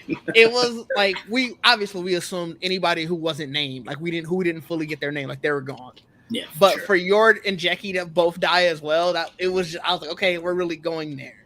Yeah, and Jackie got prison shanked. That was the crazier part. That was crazy. Shank. She was holding her own. Me and Jaime was talking. Like, okay, I see she's trying to do her thing. And 2 minutes later, it was stab. I appreciate that though, because I'm like, she's a Padawan. At some point, if this guy really is Sith, this shouldn't be going on as long as it is. So I do appreciate that he kind of was like, enough. I feel like it. Like from seeing his fight with Soul, clearly Soul is an amazing sword. Swords duelist. It makes sense then that his Padawan will be able to hold on as long as she did. Like he's been training her, so it makes complete sense. But I also think he was toying. Like, for sure. It seemed like once he killed that first group of non-named Jedi, that he very much just wanted May dead, right? Yeah, so it was like, let me go kill May, and I'm not really worried about you guys. And that was kind of like how their fight was too. Like by that time, he had already seen May again, so he's keeping track on making sure she doesn't escape, while at the same time trying to fend off this Padawan. So I wasn't too bothered by that. To address the 2 points though that you said that really bothered you, the Sith part, again, it's just there's more story. I don't want to judge something before it's finished. Maybe that's the one mystery that they've been trying to hold on to. It's weird because they've been giving up all the other ones, it feels like. But the one about the mothers creating a baby from the Force, essentially, I look at it as, are we really sure that Palpatine was a reliable narrator? No. So okay, so let me just say this, Didge. Them creating them isn't the concept that bothered me, right? The concept that bothered me was, in the books, what why am I forgetting Palpatine's master's name? Plagueis. Plagueis, yeah. Thank you. Sorry. Plagueis. What people seem to sometimes forget is Anakin being created was an accident. Anakin being created and Anakin turning into a Jedi was the Force's way of rejecting what Plagueis was trying to do. Plagueis was just trying to create Sith beings, and the Force doesn't bend that way. So the Force doesn't bend to what you want. It's why he couldn't do all the things that he wanted to, and he had unlimited resources, money, power, respect, that he could get anything to make that happen, and the Force said, no, that's not how we work. So instead of getting a Sith being, they got a Jedi, which is why Palpatine worked so hard to make Anakin the Sith, so that you actually got what you set out to do. So I'm saying the idea that you're like plucking threads from the Force and you just created children, that shouldn't be as easy as they made it sound, because the Force doesn't bend that way. So that's what I'm saying. If they explain it more, then I can accept it. But the way they explained it in that episode sounded like it was as easy as regular childbirth, right? Like you just get someone pregnant, they have a baby, right? I feel like for sure that was on, just I feel like it was something that they just really didn't care enough to explain. I agree. Like I feel like it was definitely, I've seen a lot of people like, oh, that was special to Anakin. He was told that he was special that way. And it's like, think about the person who told him that and what their end goal was. Why are we trusting that he wouldn't lie? Well, also remember, it wasn't just Palpatine. Remember, that's how Qui-Gon sold Anakin. That is also true. Order, that he was the chosen one, because when you tell someone that there was no dad, I just was pregnant one day. Right. That's some unheard of shit. In Phantom Menace, which is canon, by the way, for all the people that are like, who cares about the books? Phantom Menace is canon. Yeah. The idea someone could be born out of the Force had never been done before. It was why he was looked at as the chosen one and the guy, right? Obviously, they got it wrong. It ended up being Luke. But that's why the idea of that is so unbelievably rare. It was so rare, he was the only one. That's why he was special. So I get what you're saying, that yes, Palpatine would lie out through his teeth. That's all he does. Mm-hmm. But Qui-Gon kept calling him the chosen one. It's how he sold him to the Jedi Order. They were like, whoa, hold on. How was he born? Oh, shit. Yeah. Bring him in. Bring him in. Let me see this kid for a second. So, but like I said, I'm not one of those people, Didge, that dislike the show because of it. But those two things are pet peeves. If they answer it, no problem. No skin. I don't think you're getting an answer to the baby one. I think they're sort of looking. They're telling me to just get over it, right? Well, I feel like not even just I feel like that they're kind of trying to show that there was stuff that was lost. Okay. I think there is a reason, because what's her name? The one that was the evil one? Osha or May? The spiky head one, the girl. Their other mother. Oh, the other mother. Yeah, I know who you're talking about. Mother yeah. Coral. Right. She seemed, that one scene is the only reason I never fucking flipped, is because she said she seems to know more about how they were made. She literally says something about how they were made. So it didn't seem like it was as simple as the way she was explaining it. And that's why I just didn't overthink it or get upset. And I still don't, because I feel like there's just something they're not telling us. And I mean, I know the showrunner. She said she had plans for multiple seasons, so we might not get an answer to everything. I think we'll probably get an answer to Manny Jacinto's character. I forgot how you pronounce it, so I just call him Manny Jacinto. You call him the Stranger. That's really what they're promoting him as. The Stranger, because he doesn't have a Sith name. But his name is Khmer, right? I think that was his fake name. That was the fake name. Yeah, that was the fake name. I couldn't remember how to pronounce it, so I just been going by the actor's name. It's okay. They actually put out a promo of him today, like a poster, and I think they called him just the Stranger. Okay, it was called the Stranger. I feel like whatever storyline you get of the Stranger, him and Soul's story, that probably ends of like their story together. And then you obviously it expands into whatever they're trying to do for season 2. And Didge, I know you've heard this before, but I'm just curious on your thoughts. A certain Jedi was in this show that shows up in Phantom Menace. There's a lot of Jedi that died in this episode. How Soul gets back to Coruscant to tell them that a red wielder, a red lightsaber wielder, killed Jedi. And Ki-Adi-Mundi still say 50 years or 100 years from now that Sith has been gone for a millennium is insane to me. They couldn't have been gone that long if you knew about this guy that's clearly Sith. I was thinking about that, and I'm like, damn, is he not going to believe him? Is he just going to be like, nah, man, it had to be somebody else? Like, Ki-Adi-Mundi is looking like, nah, you lying. No, right. That's not a thing. I like this y'all think Soul gonna make it back. Without like maybe he doesn't, but that's even worse. If he doesn't make it back and you heard that all these Jedi died, that deserves an investigation. Yeah, I was gonna say I should see Yoda next season. Is what I'm saying. I won't react to anything till the show ends. Then I'll for sure. Yeah, I can't get upset until there's how many 3 episodes left? 3, 4, 3. 3, yeah. Then I'll worry. I don't worry until I have to worry. Oh no, it's just fun to talk. It is a funny tidbit. Like it is because you think about it, and you're like, yeah, because he said 1,000 years, so it's like not 100, 1,000. That was very specific. That was also a giant lie. You know what I mean? What?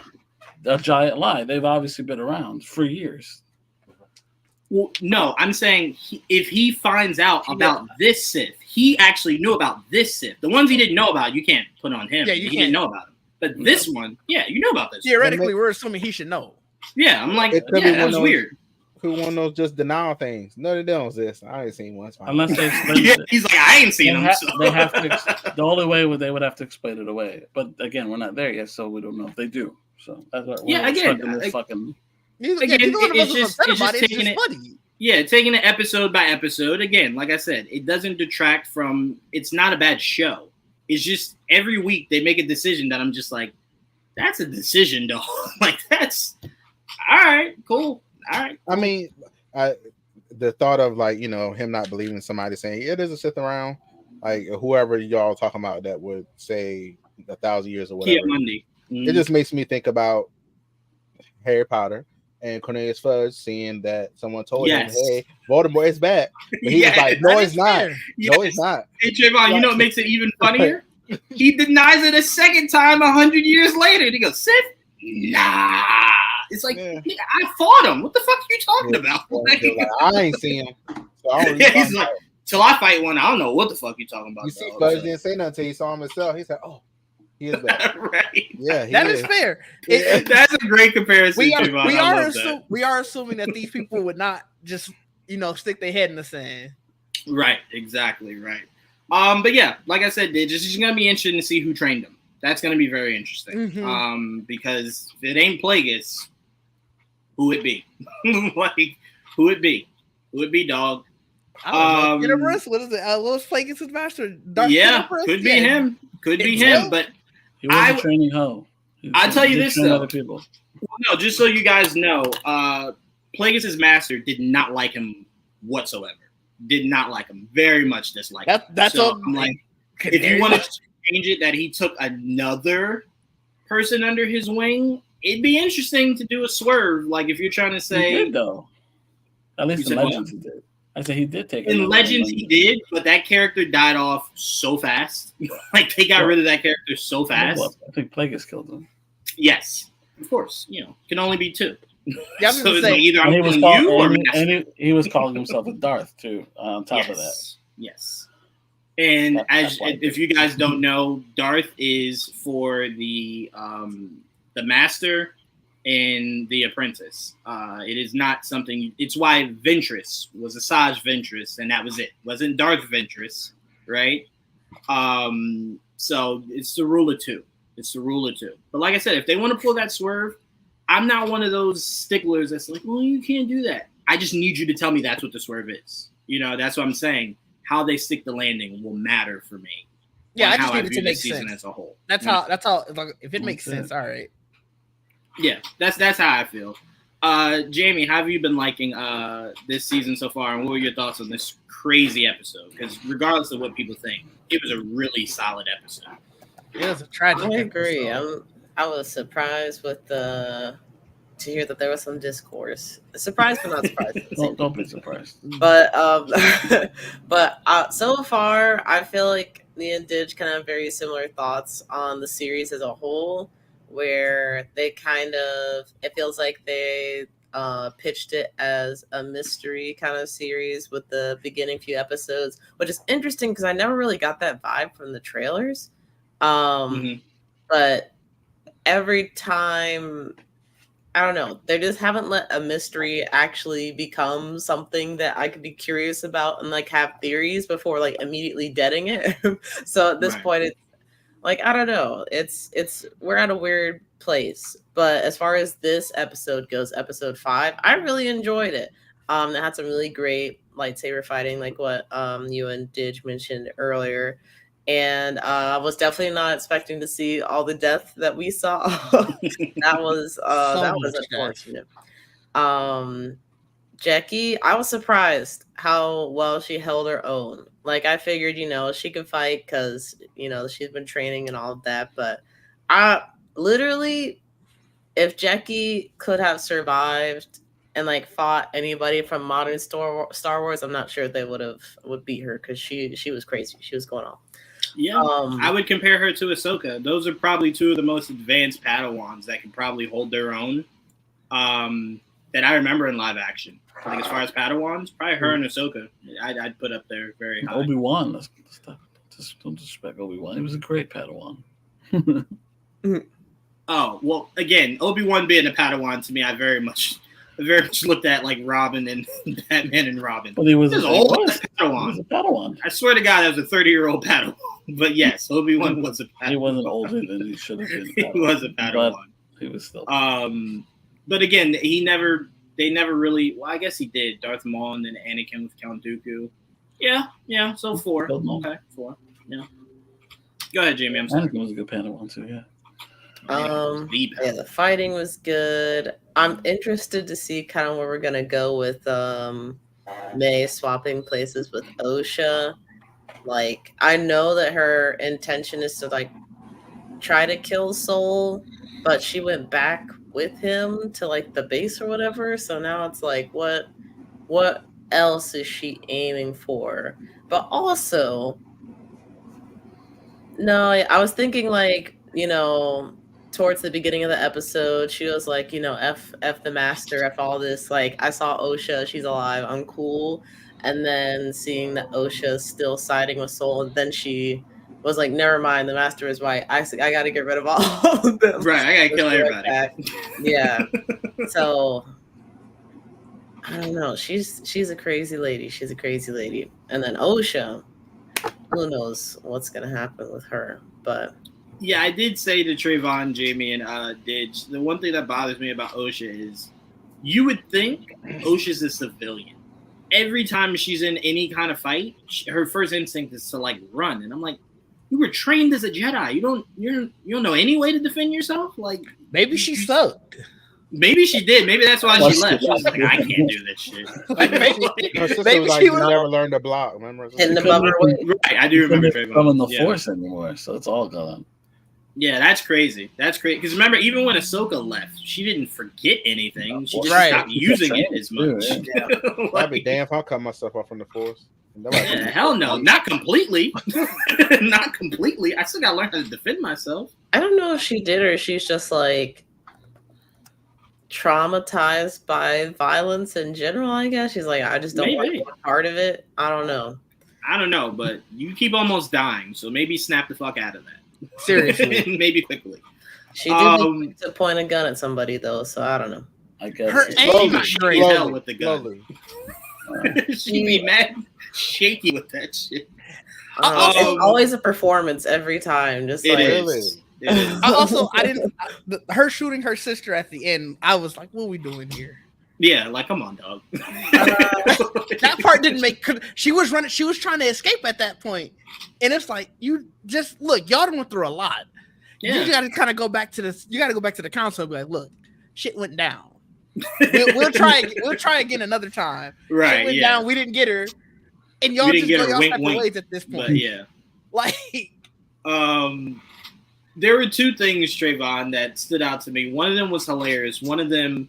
And I pass this to you because you would feel this as somebody that is very skeptical about people's, certain things that people do. So the funny one was, I love how after Jackie died, Soul goes, she was a child. The stranger goes, the fuck did you bring her here then? Exactly. What did you think could happen? Of course I'm going to kill her. Like, what? What did you think I was going to subdue her? No, she tried to kill me. Dead. Easy.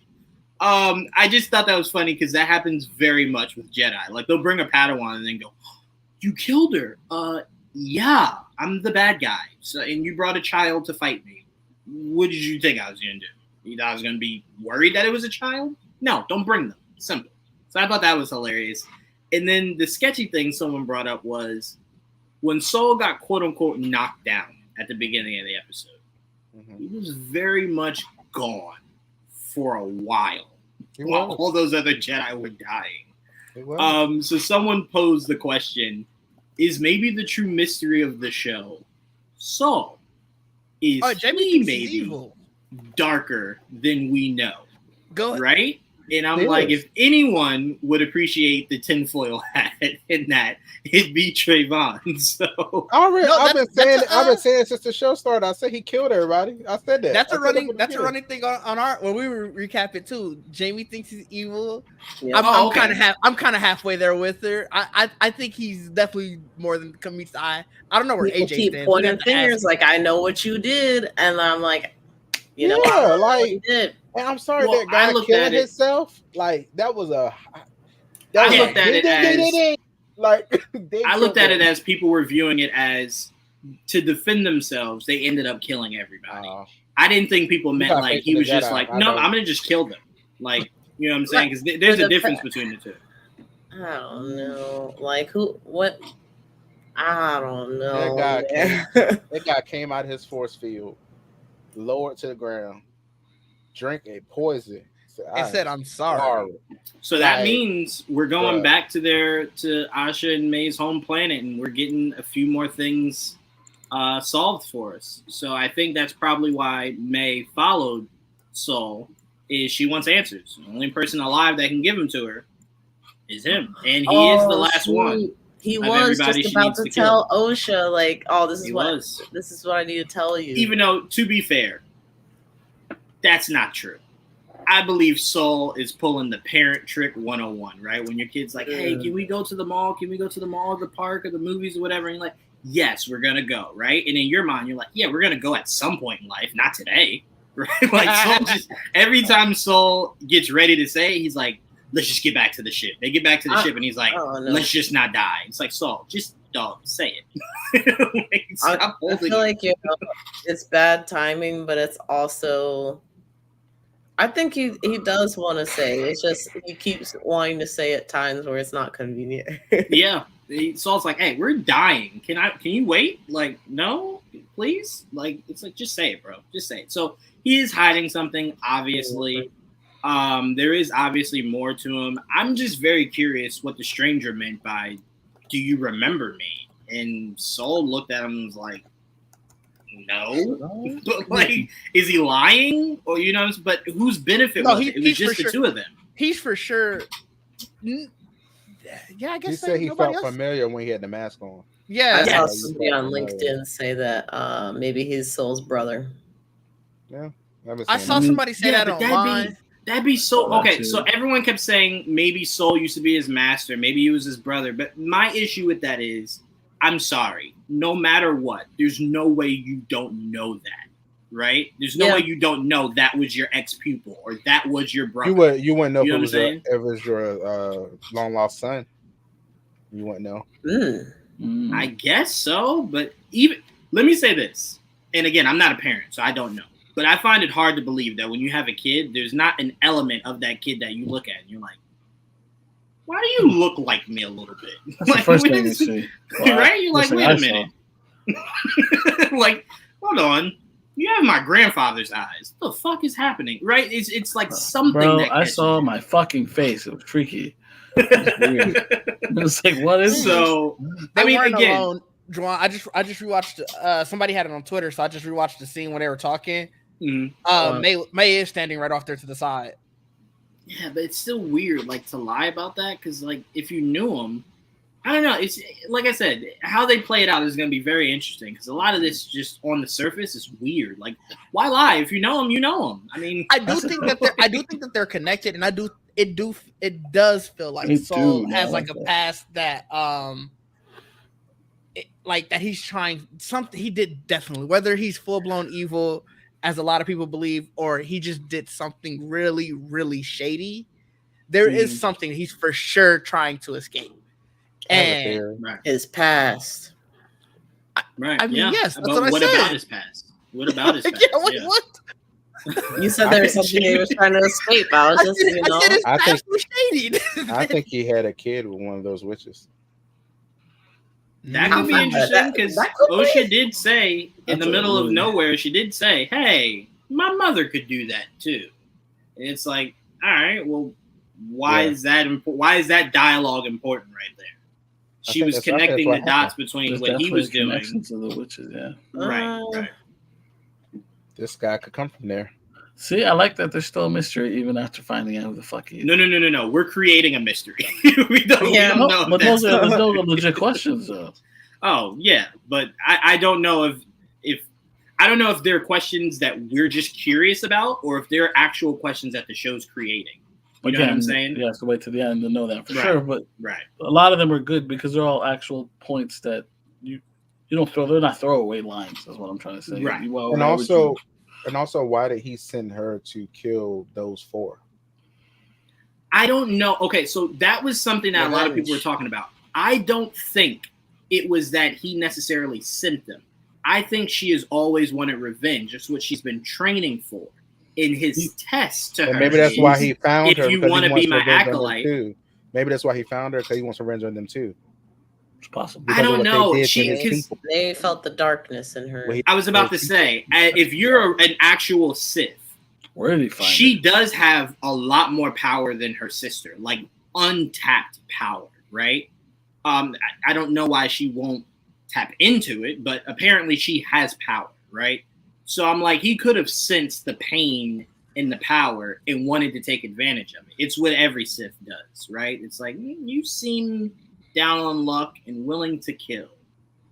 Step into my office. Like, that's just a Sith thing, right? But I think his test for her is, you want to be my acolyte, I need you to go carry out your vengeance. Go kill everybody. Then you can be my acolyte, right? So I'm like, that's why I think he said, you disappointed me. He's like, I did all the training, I took care of you, and now you're here and you won't go through with it?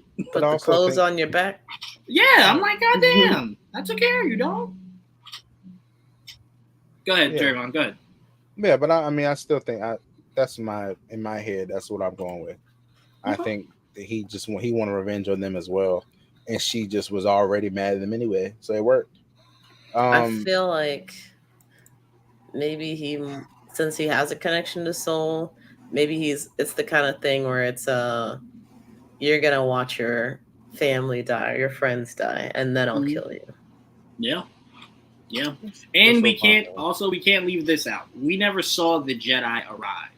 It's very possible he might have been part of them. And maybe where the separation comes is that the Jedi did end up defending themselves against the witches and killing them, and the stranger liked it. The other Jedi were like, "We're gonna cover this up. Don't kill again. This was it. Don't do this shit again." And he was like, "I kind of like this shit. Like, why can't we do this all the time, right? Let's just go kill people when we want to." And that's why he's saying, "I want the freedom from you guys to go kill." Now, we'll say this. It was strange when he kept saying that, because it's like, but they didn't know you existed till you revealed yourself, right? Like, if you had not revealed yourself, you would have had the freedom to just go around and just murder people.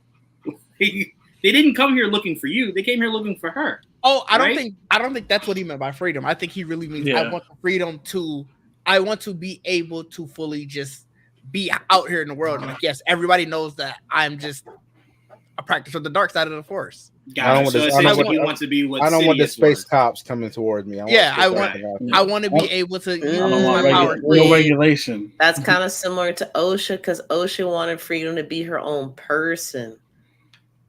Oh, they're about to be evil together. Once she found out what Soul did, from the jump, I thought that would have been a better mystery. Is if you had the audience thinking for weeks that maybe Osha is really killing these Jedi. Yeah, right? I don't know why they're like going that so fast. Maybe she was blanking out, like forgetting, like Moon Knight.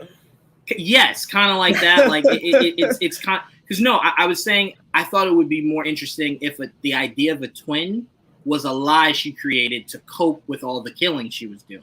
So it was like, yes, I have a twin, but it's like, no, there is no twin. It's just you, dog. You're out here killing. Letting that fly for over half of the series would have made, like, if this would have been the reveal of, oh no, there actually is a twin or whatever, it would have hit so much better than you finding out in damn near episode 1. Yeah, episode 1. Yeah, you were like, oh, sister, okay. I was even fine with us knowing. I don't like that the everybody knew, basically. Right. Like she was basically exonerated episode 2. Right. And it made so much sense. It made so much sense to everybody when it's like she did have a twin. And it's like they survived. Well, okay, cool. Right. like I would have loved that would have been all right, we know she had a sister. She's saying that she keeps seeing her sister. Like I said, we can see it, but you played a mystery of, well, is she really seeing her sister? Because then you start to question it yourself. Right. You like, And that's why I love Moon Knight, because every turn you looked, you were just like, are you imagining this? Or is this real? Right? Like, I love the mystery of that, especially in a situation like that. But whatever. This is the reveal. Didge, you said you liked it. Jaime, you liked the reveal of the Sith stranger? Yeah, I did. I thought it was interesting. I do feel like, Didge was saying it was gonna. I don't remember the character's name. I keep calling him Ezra Miller because that's what he looks like to me. Same. You can just call him the stranger. It's okay. You can call him the stranger. The stranger, yes. So I wasn't too surprised about it, but I thought it was interesting that, like, once everything was out there, he didn't like drop this facade and return to kind of the character that he was playing before. And he was like, well, I'm out here. Yeah. Let's keep fighting.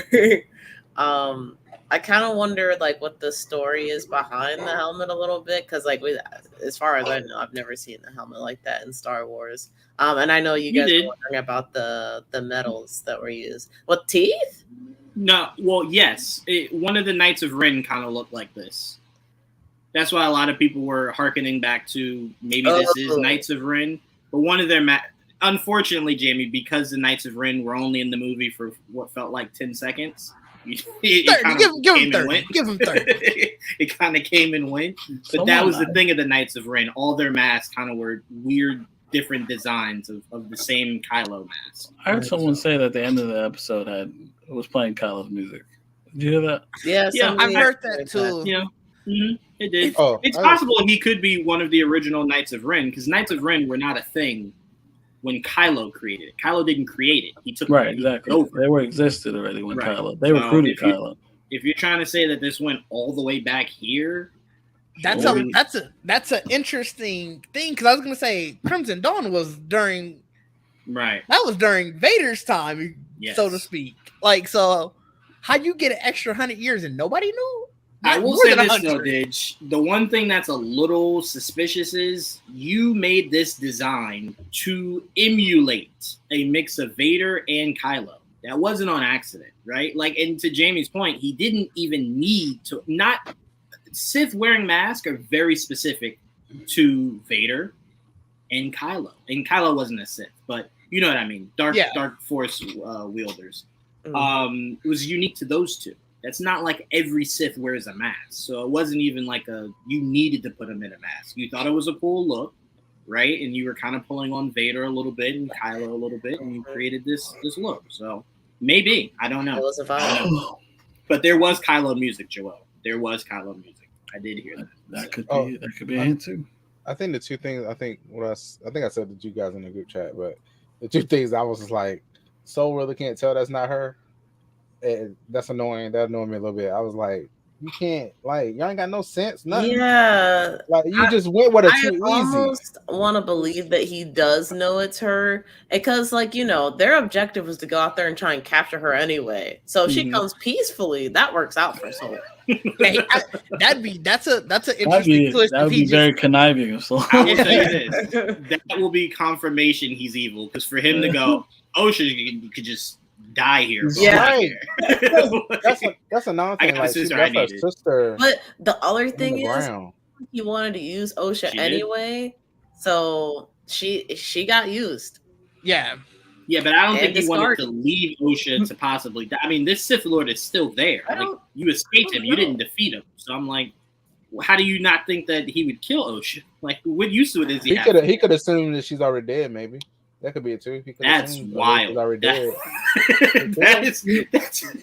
like going out with a bunch of friends, and like you go out with 5 friends, come back with 2, and you're just like, I assume they made it home. What do you mean you assumed? Did you not? Was there no communication? Did you not maybe want to check, make sure they were okay? You just assumed she was dead? That's a wild right shit. One. He thinks they got the right one. And also, I guess so. And also the funny thing that I've been seeing, I mean, it kind of to do with this show or not, but this guy, he's been doing interviews apparently for butts, so he's just like, yeah, it was so fun to use a lightsaber.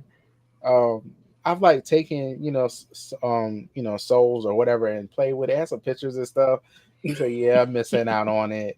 And I was like, this is some shit. He did so many interviews like that. Like, they were like, oh, I know you kind of envious you don't get a lightsaber. He said, yeah. It kind of sucks. Love it. I love it. Oh, this is so funny. Your ass wielding them the hardest out of all of them. Did you see the video of him training with it? No, I haven't seen that. Oh, hold on. I'll send it to you on Discord. That's so funny. The choreography they was doing during the training is insane. No, I haven't seen that. The choreography was great. I will post it in. Joel, what stood out to you in this episode? I mean, the choreography. It was really well choreographed. The deaths, I wasn't expecting that. That stood out. I was not, especially 2 of them. Maybe 1, but 2, I didn't expect both of them to die, especially the way they died. You mean the main characters? Gotcha. Okay. I thought you meant Jedi, period. I'm like, more than that died. That's like red shirting in Star Trek. It's the same shit. Like, right, yeah. They're going to die. I'm going to get your name. You're going to die. That's what I thought. I was like, all right, we don't know their name. They pulling one after you already impelled another one was great. Yes, it was. Yeah. Yes, it was. It was wild. I mean, it's some cool fights. And wait, hold on. Remember, that wasn't the end. He didn't he didn't cut their heads off. Yeah. That was the even crazier part. He's like, which was overkill. It's like, bro, they're dead. Yeah, gotta make sure you're dead for sure. The reveal was very predictable, but I still enjoyed it because I like the actor, and I thought the way he portrayed it was really cool. So like, even if I wasn't super invested in the reveal, he was really cool after the fact. I'm like, oh, sold. I was like, whatever after the fact.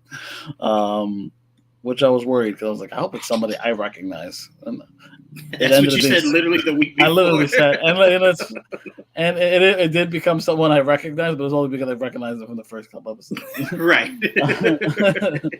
I should have definitely said that, but quoted that a little differently. But I think overall, I thought it was fine. I didn't catch the whole Kylo music. I'm not good with catching Star Wars music when it's like in there. And some people, because I know people can catch it. I'm like, oh, I never can catch it. To be fair, though, Joel, to you, to be fair to you, it's so rare. Like, it's rare. And sometimes when they do it, they'll either speed it up a little bit or they'll enhance it a little bit, make it a little bit different, but it is the same essence of it. So sometimes it goes by so quick, you just don't catch it. Because I do hear, like, when people review certain shows, they're like, oh, this played and this played. And I'm like, oh, fuck, I didn't even catch that. I was like, where did I miss that? But I mean, aside from that, I mean, I do look forward to the rest of the show because I want so many answers. I'm not, there's so many questions unanswered, and I want to see what questions we're left with because I do expect there to be more seasons. Hopefully, there is. It's just as well. Obviously, there'll be more. She said it. She came out and said it. She said she has planned numerous seasons, but this needs to be a success in order to get them. Right, and I just wonder which questions will be answered. Sorry. Yeah. To me, if all I get is the answer of who trained him, I can live with that. That helps. That's the best answer I get. I can live with that. Because seems to be that's a big one. Who trained the stranger? Yeah. Canonically, it just matters. It just what in the fuck are the twins? Realistically, I mean, there's obviously more they're not telling us. What that question? What really happened at the witch and whatever that planet was, where some of these Jedi seem so remorseful that they had some exiled themselves, others. One dude killed himself after the fact. It was some weird, crazy shit going on in this show, but that's why I like it because it's just different, and I've enjoyed a lot of some of the differences that I've seen. So, and it will be interesting to see if she gets the green light to the showrunner. For the audience, if she gets the green light to use Yoda in season 2, because I can tell you now, if you don't use Yoda in season 2, I won't buy that. I won't. And now, if it comes down to Kathleen Kennedy and Filoni won't let her use it, then I understand that they shut you down. That's not a thing you just decided not to do. Because I know she couldn't do it this season. I think that was like a no-no that she couldn't. But I'm sorry, all this Jedi death and the High Council doesn't come down in the next season would be very confusing. Like, you just good with Jedi dying in a time of peace, mind you. Time of peace. Your peacekeepers are dying by the loads. That'd be really weird. Somebody should definitely be like, hey, what is going on? How do they write this off? I'm very curious. Right. Because, like, you imagine if Saul does make it back, they're just like, we sent you a shit ton of Jedi. Where are they? It's like they died. They're doing the head count. Like, what? How am I only counting 2? Hold up. Are they still on the ship? What are we doing here? Yeah. Wait, so you also had a Padawan. Where is she? Yeah, dead too. My bad, guys. I failed. I'm sorry. It's a long day. Right, it's a very long day. I'm sorry, guys. But yeah, Joel's absolutely right. Yeah. I think 2 things can be true. You do have to wait to see how everything plays out, but I do also think you have to take things as they're given to you. I don't think you need to overreact, but I don't fault someone for reacting to what you get as it happens. I just don't think it needs to be the end of the world till you get to the end, and then they're just like, hey, we didn't give a fuck about answering any of this. We need to write more murder letters because we're upset. That's why. Yeah, I don't agree with people going over and above and being extra. But again, if you don't like something, you can only react to what you have. But you don't need to overreact as if this was the finale. You know what I'm saying? So again, just be open-minded to see how everything else plays out. And, you want to take an episode at a time, by all means, you do that. But there's still more story to be told. We haven't even seen the purple lightsaber whip yet. So there's clearly more. Yeah. More to be seen. So shout out to that team. I do hope that this is doing great ratings wise. I hope we do get more seasons. People wanted Star Wars without the Skywalkers. This is without the Skywalkers. So you got to support it, right? Or they'll end up circling back to more Skywalkers. Speaking of which, to end this out here, Trevon, we did get this. Let me see if I can put it up here real quick. We did get this. My phone would like to cooperate, and it doesn't. Okay. Anyway, we got more news about. Okay, here we go. God damn. About the Rey Skywalker. About the Rey movie. We got some more news on that. These are, you can take it with a grain of salt, but Daniel RPK was reporting that filming for Rey's movie will begin in September. And Lucasfilm is currently casting for her 2 students and the main villain. And there was something else he had said about it that I thought was really interesting. I wanted to talk about. DJV, we're gonna save that in the boys and Interview with the Vampire for next week. Daniel. Okay, RPK. Here we go. I hope it's still up on his page because sometimes he does stuff on his Patreon. Yeah. What is HOTD? Say it House again. of the Dragon. Oh, okay. Yeah, House of the Dragon. What? I was looking at that for a long time. I was like, what is? Okay, so he doesn't have it here, but he did give that information about. So we'll do this in twofold. So he gave the information that they're going to start filming this in September. They're looking for 2 students for her and the villain, and the news did come out today that again, you can take it with a grain of salt if you would like. But Marvel Studios apparently will be doing films at San Diego Comic-Con and TV shows at D23. So they did last time, right? Yeah. Mm-hmm. So that's good to know that San Diego Comic-Con will be the more news about Fantastic Four, maybe an X-Men mention, maybe Shang-Chi 2, like all those things. Jaime, I'll start with you. Out of the two tidbits there, what stands out to you the most? How quickly they're moving with this Rey movie, or that MCU is going to follow their typical motto of doing movies, San Diego, TV shows, D23. What sticks out to me? Because I didn't expect this Rey movie. I thought they said it was supposed to come out 2 years from now, but I thought they were going to kind of slow walk that dog. So I'm like, if it's going to start filming this year, that's very interesting. I don't feel too surprised by it, honestly. We haven't had a Star Wars movie in what feels like forever.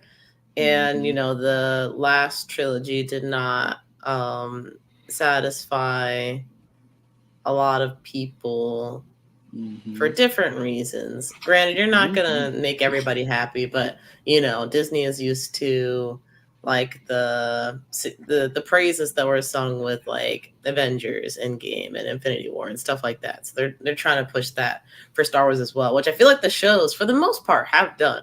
So they're definitely capable of doing it. Yeah. So I'm not too surprised by them trying to take another crack at having Rey continue with her story. I'm really kind of, I don't know where it goes. I was not at all happy with the last movie that Rey was in. Same. There was a lot of craziness, and I don't know where you go from there, but I'm curious to see how they're going to put that together. As far as Marvel goes, I don't know. It's been a weird period for Marvel. We knew that they were going to take a break, and I felt like before the break started, or at the beginning of the break, I'm like, you know, this will be good. I'll be like refreshed and ready to see like more Marvel stuff. But now, as we're getting towards the end of the break, I'm like, you know, I would love to see it, but I'm also not asking for it anymore, I guess. They've kind of fallen flat on some of the shows in some ways. Honestly, all the Disney Plus shows have kind of had a little bit of wackiness to them, in my opinion, with some of the pacing at times. So the next movie that comes out, I really hope that they, you know, it kind of brings everybody back into that excitement that they were feeling, not necessarily Endgame or Infinity War, because I feel like that's a really big ask, but just having people excited about Marvel again, because I know that there were like mixed opinions about the Marvels, whatever we have you. I enjoyed it, but I would just love for the community to be united. Well, again, I can tell you this: if Deadpool and Wolverine can't unite the community, nothing will. Yeah. If that movie can't get the job done, I don't think you can have faith in anything MCU does going forward. I feel like people hated the Marvels when it was announced. Just we know. When I get to my part, I'm gonna say how I really feel about this stuff. We know the people that didn't like the Marvels. It's the same people that didn't like Captain Marvel. So the same ones that won't like this. They won't like this. We don't need those kind of people. We don't need off of the name of it. They won't like this. Right. Those kind of people. That's very possible. This name is rubbing me the wrong way, but not the Ray part. The Ray, I'm excited. In a way, I kind of like that they did it because they're very much like, this is what it is. Like, either accept it or don't show up. We don't need you. By the way, this is not official. This is not the name. This is not the name. This is just an edit that I put in here. This is not official. That's why I'm like, I forgot that this was in the name. Yeah, like, that shouldn't be it. I would dig it. I'm like, you know what? Screw it. Why not? Joe. But I am excited for Wolverine or Deadpool and Wolverine. So you're right. If if that can't bring people together, that's not a good sign. Yeah, that's as much of an end game as you can get is that movie. So if that doesn't sell it, God bless whatever comes next. Joel, Ray's movie timetable seemingly being very quick, and us getting movies at San Diego from MCU. How you feeling about those? I kind of expected that from Marvel. Movies and TV shows being separate like that. Again, they did that last time, so kind of expected them to do the same for me this time. I'm very excited. I love Marvel, so I've been chomping at the bit to get anything and everything news wise, because I love tracking all that shit. So it's really fun. It's like I love nothing I love more in life than DC and Marvel. Honestly, it's just I love it so much. I feel that. So. I know you don't. There's been so much good anime and TV shows that have come out. It filled the void that I had that Marvel was previously filling when I felt like there wasn't a bunch of stuff that I wanted to watch. So, I'm really excited for Deadpool and Wolverine. The outside of that, I'm like, you gotta, come back, give me some of your A game. I mean, that's fair. I didn't think all their Disney Plus stuff was strong. I'm definitely not as in tune as Joel. I will say that he's correct on that part. But I do think that's most of the world, though. Yeah, I am definitely an oddity when it comes to that kind of stuff in general. He's a unicorn, though. But I do. I'm very excited for Marvel. The slate, because I do expect a slate of some kind. It's Comic-Con and even a show one for. 23, but that's not shocking. Yeah. This is shocking to me. This is shocking. I was not expecting this Ray movie to be coming anytime soon. Especially if it's true that they're going to be filming September. Yep. That's great things happen in September. What I keep telling you guys. Hey man, September's not a month before is much better, but you do 2 months before it is even better. No. Beyonce. August has Batman in it, so I'm gonna. Wait, real quick. Because I feel like Didge, this will mean more to you. Rumor has it, this Ray movie, the villain is the mother, is what they're saying. The mother. Oh gosh. That's very Ray's mother. No, not Ray's mother. There's a character in Star Wars called the Mother. She's like born of Sith. She's like a Sith deity kind of thing. So I'm like, if they're going that way, even though that character I believe was well before, but I think that character is not canon. So I think they're now making her canon. So I don't have any issue with it. I just thought that was, again, it's a rumor, but I thought that was very interesting Is she an old lady? No. She looks very demonic, though. If I can find a photo, I'll send. I tried to find one. I couldn't find one quickly. Yeah, if you can. Yeah. Fair assumption. Yeah, because it's a book. A lot of the photos are drawn, like fans drawing it. Yeah, she's from the books, so you've not really seen her in any other form. But I'll find it. But she might have been in the comic book, but I don't remember. A lot of the Star Wars lore that we talk about were from the actual books, not comics. Most of the best comics were the Vader comics. In my opinion. But Didge, if that is true, what are your thoughts on the possibility of that? I'd be interested just because it's something. Obviously, they're in books, but just the general public hasn't seen. So, anything that's getting a little bit more lore heavy and introducing a completely new concept is cool in my book. Got you. Okay, so I think I got a photo of her here. So let me see. Because here's where it gets a bit confusing. A lot of people do, and DJV, you can speak to this. A lot of people believe that the mother, actually all of you guys will know, know this. You guys remember the sister and the brother from Clone Wars? Yes. That were the two sides of the Force? So a lot of people hearken the sister to the mother. So the sister we know was the light. The mother is an amalgamation of just the darkness. And that's Didge, I'm remembering this wrong.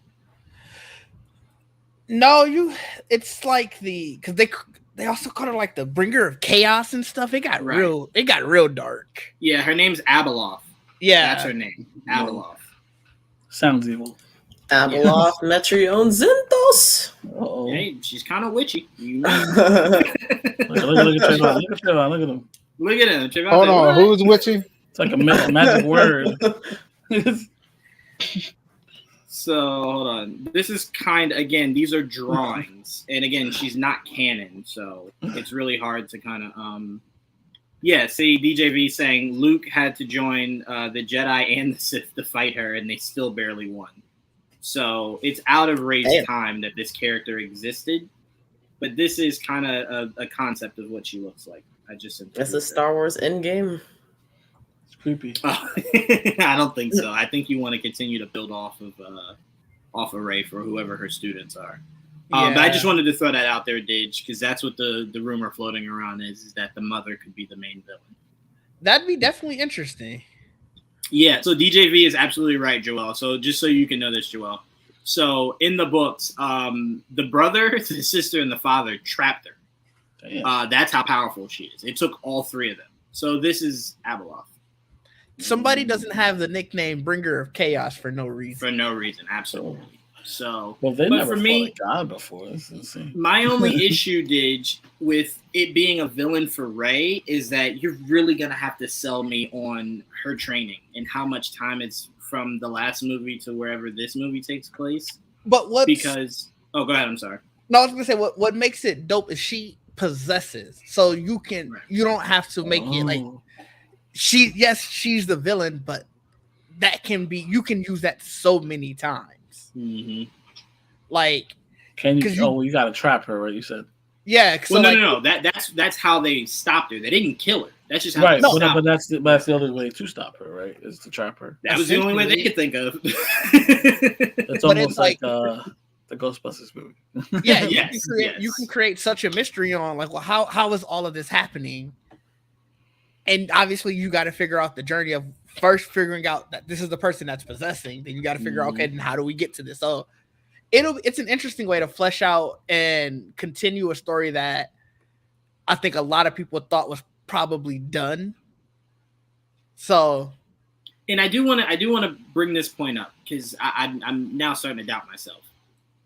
The mother is either being used. No, sorry guys, I fucked up. The mother's being used apparently in Ahsoka season 2. Oh, Ahsoka that makes a lot more sense. So they're going to Dathomir to bring back the mother, and it's why. Remember at the end when what's his name was staring off at the mountain at the statue of the brother, the brother, the sister. I think it was the father that he saw, but it was their statues. It's because they're trying. What's his name? Was it with the red eyes? I'm brain shot today. No, Thrawn. Sorry, Thrawn. Thrawn knows the mother possesses the power he needs to really take shit over. So I think they're going to try to bring back the mother. It's why they're going to Dathomir. So sorry about that. I got that mixed up. Sorry. That makes a lot more sense. So we don't know who the villain is. Right. No. Mystery.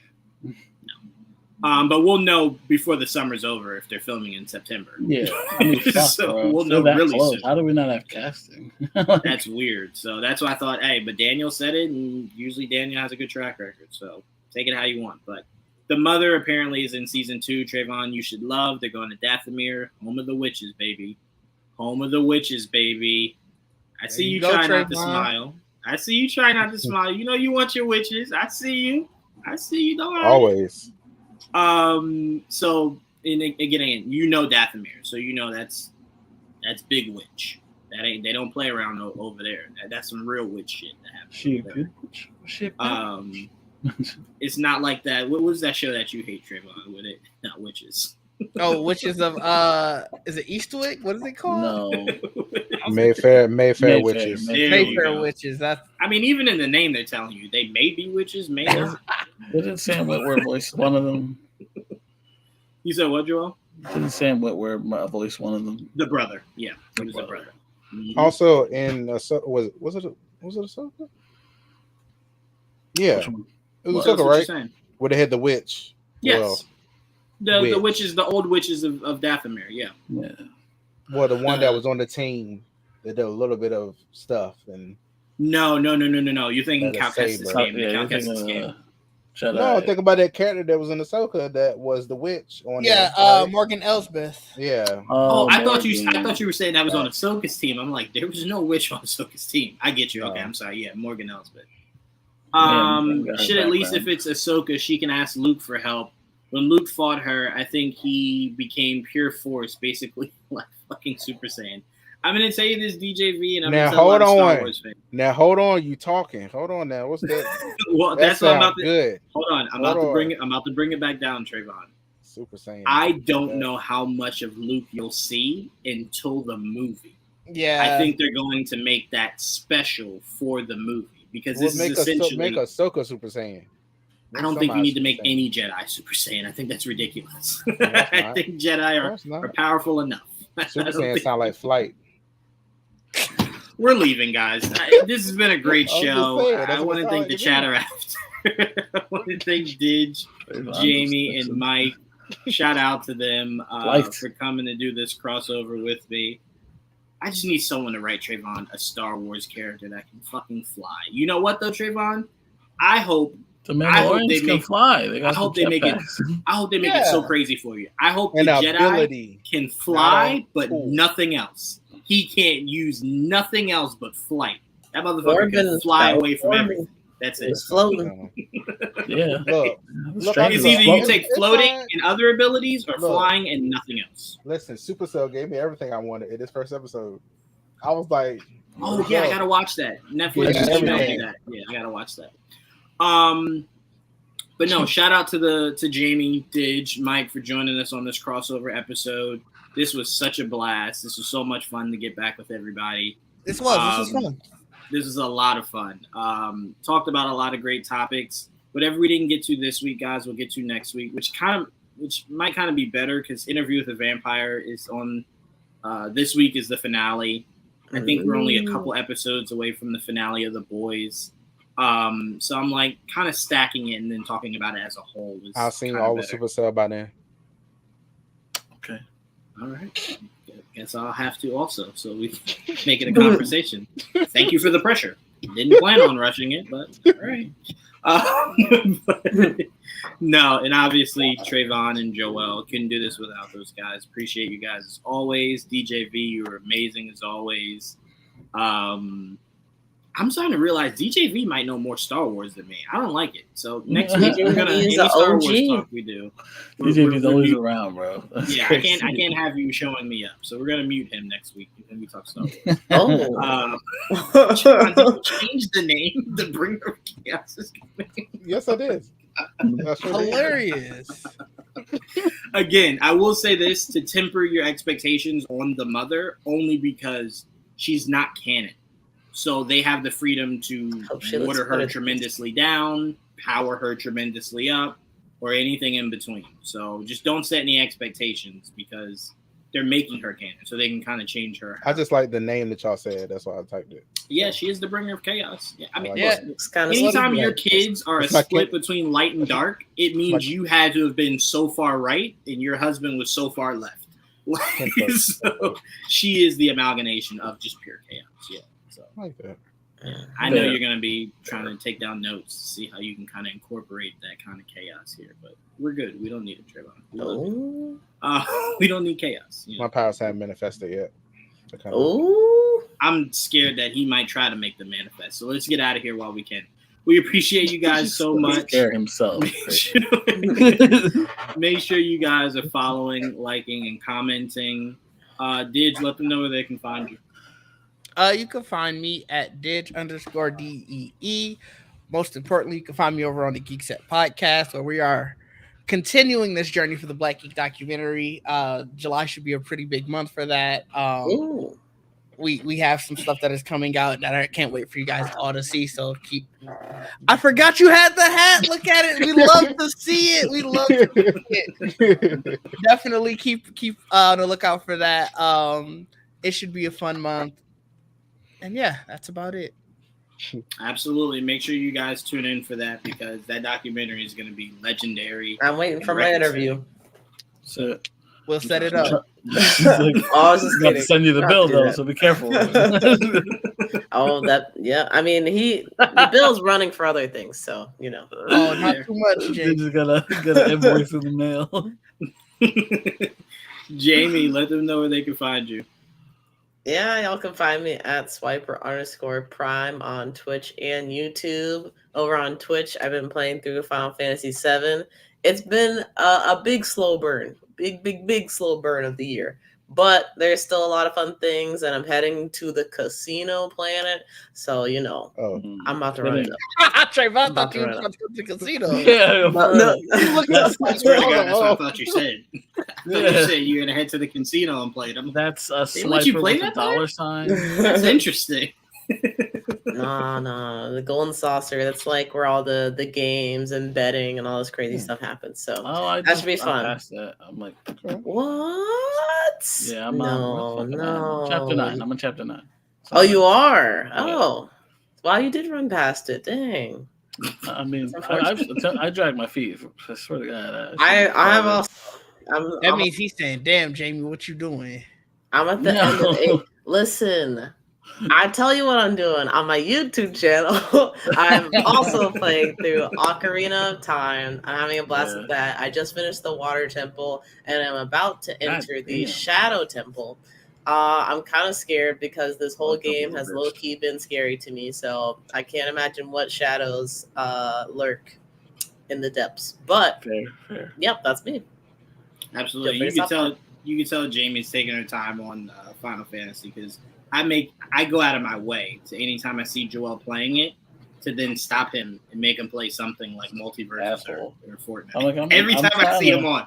If he's playing Multiverses, I'm like, yeah, I'll let him be. If he's playing Final Fantasy, get off that shit and play something else. What is this? This is why I appear offline.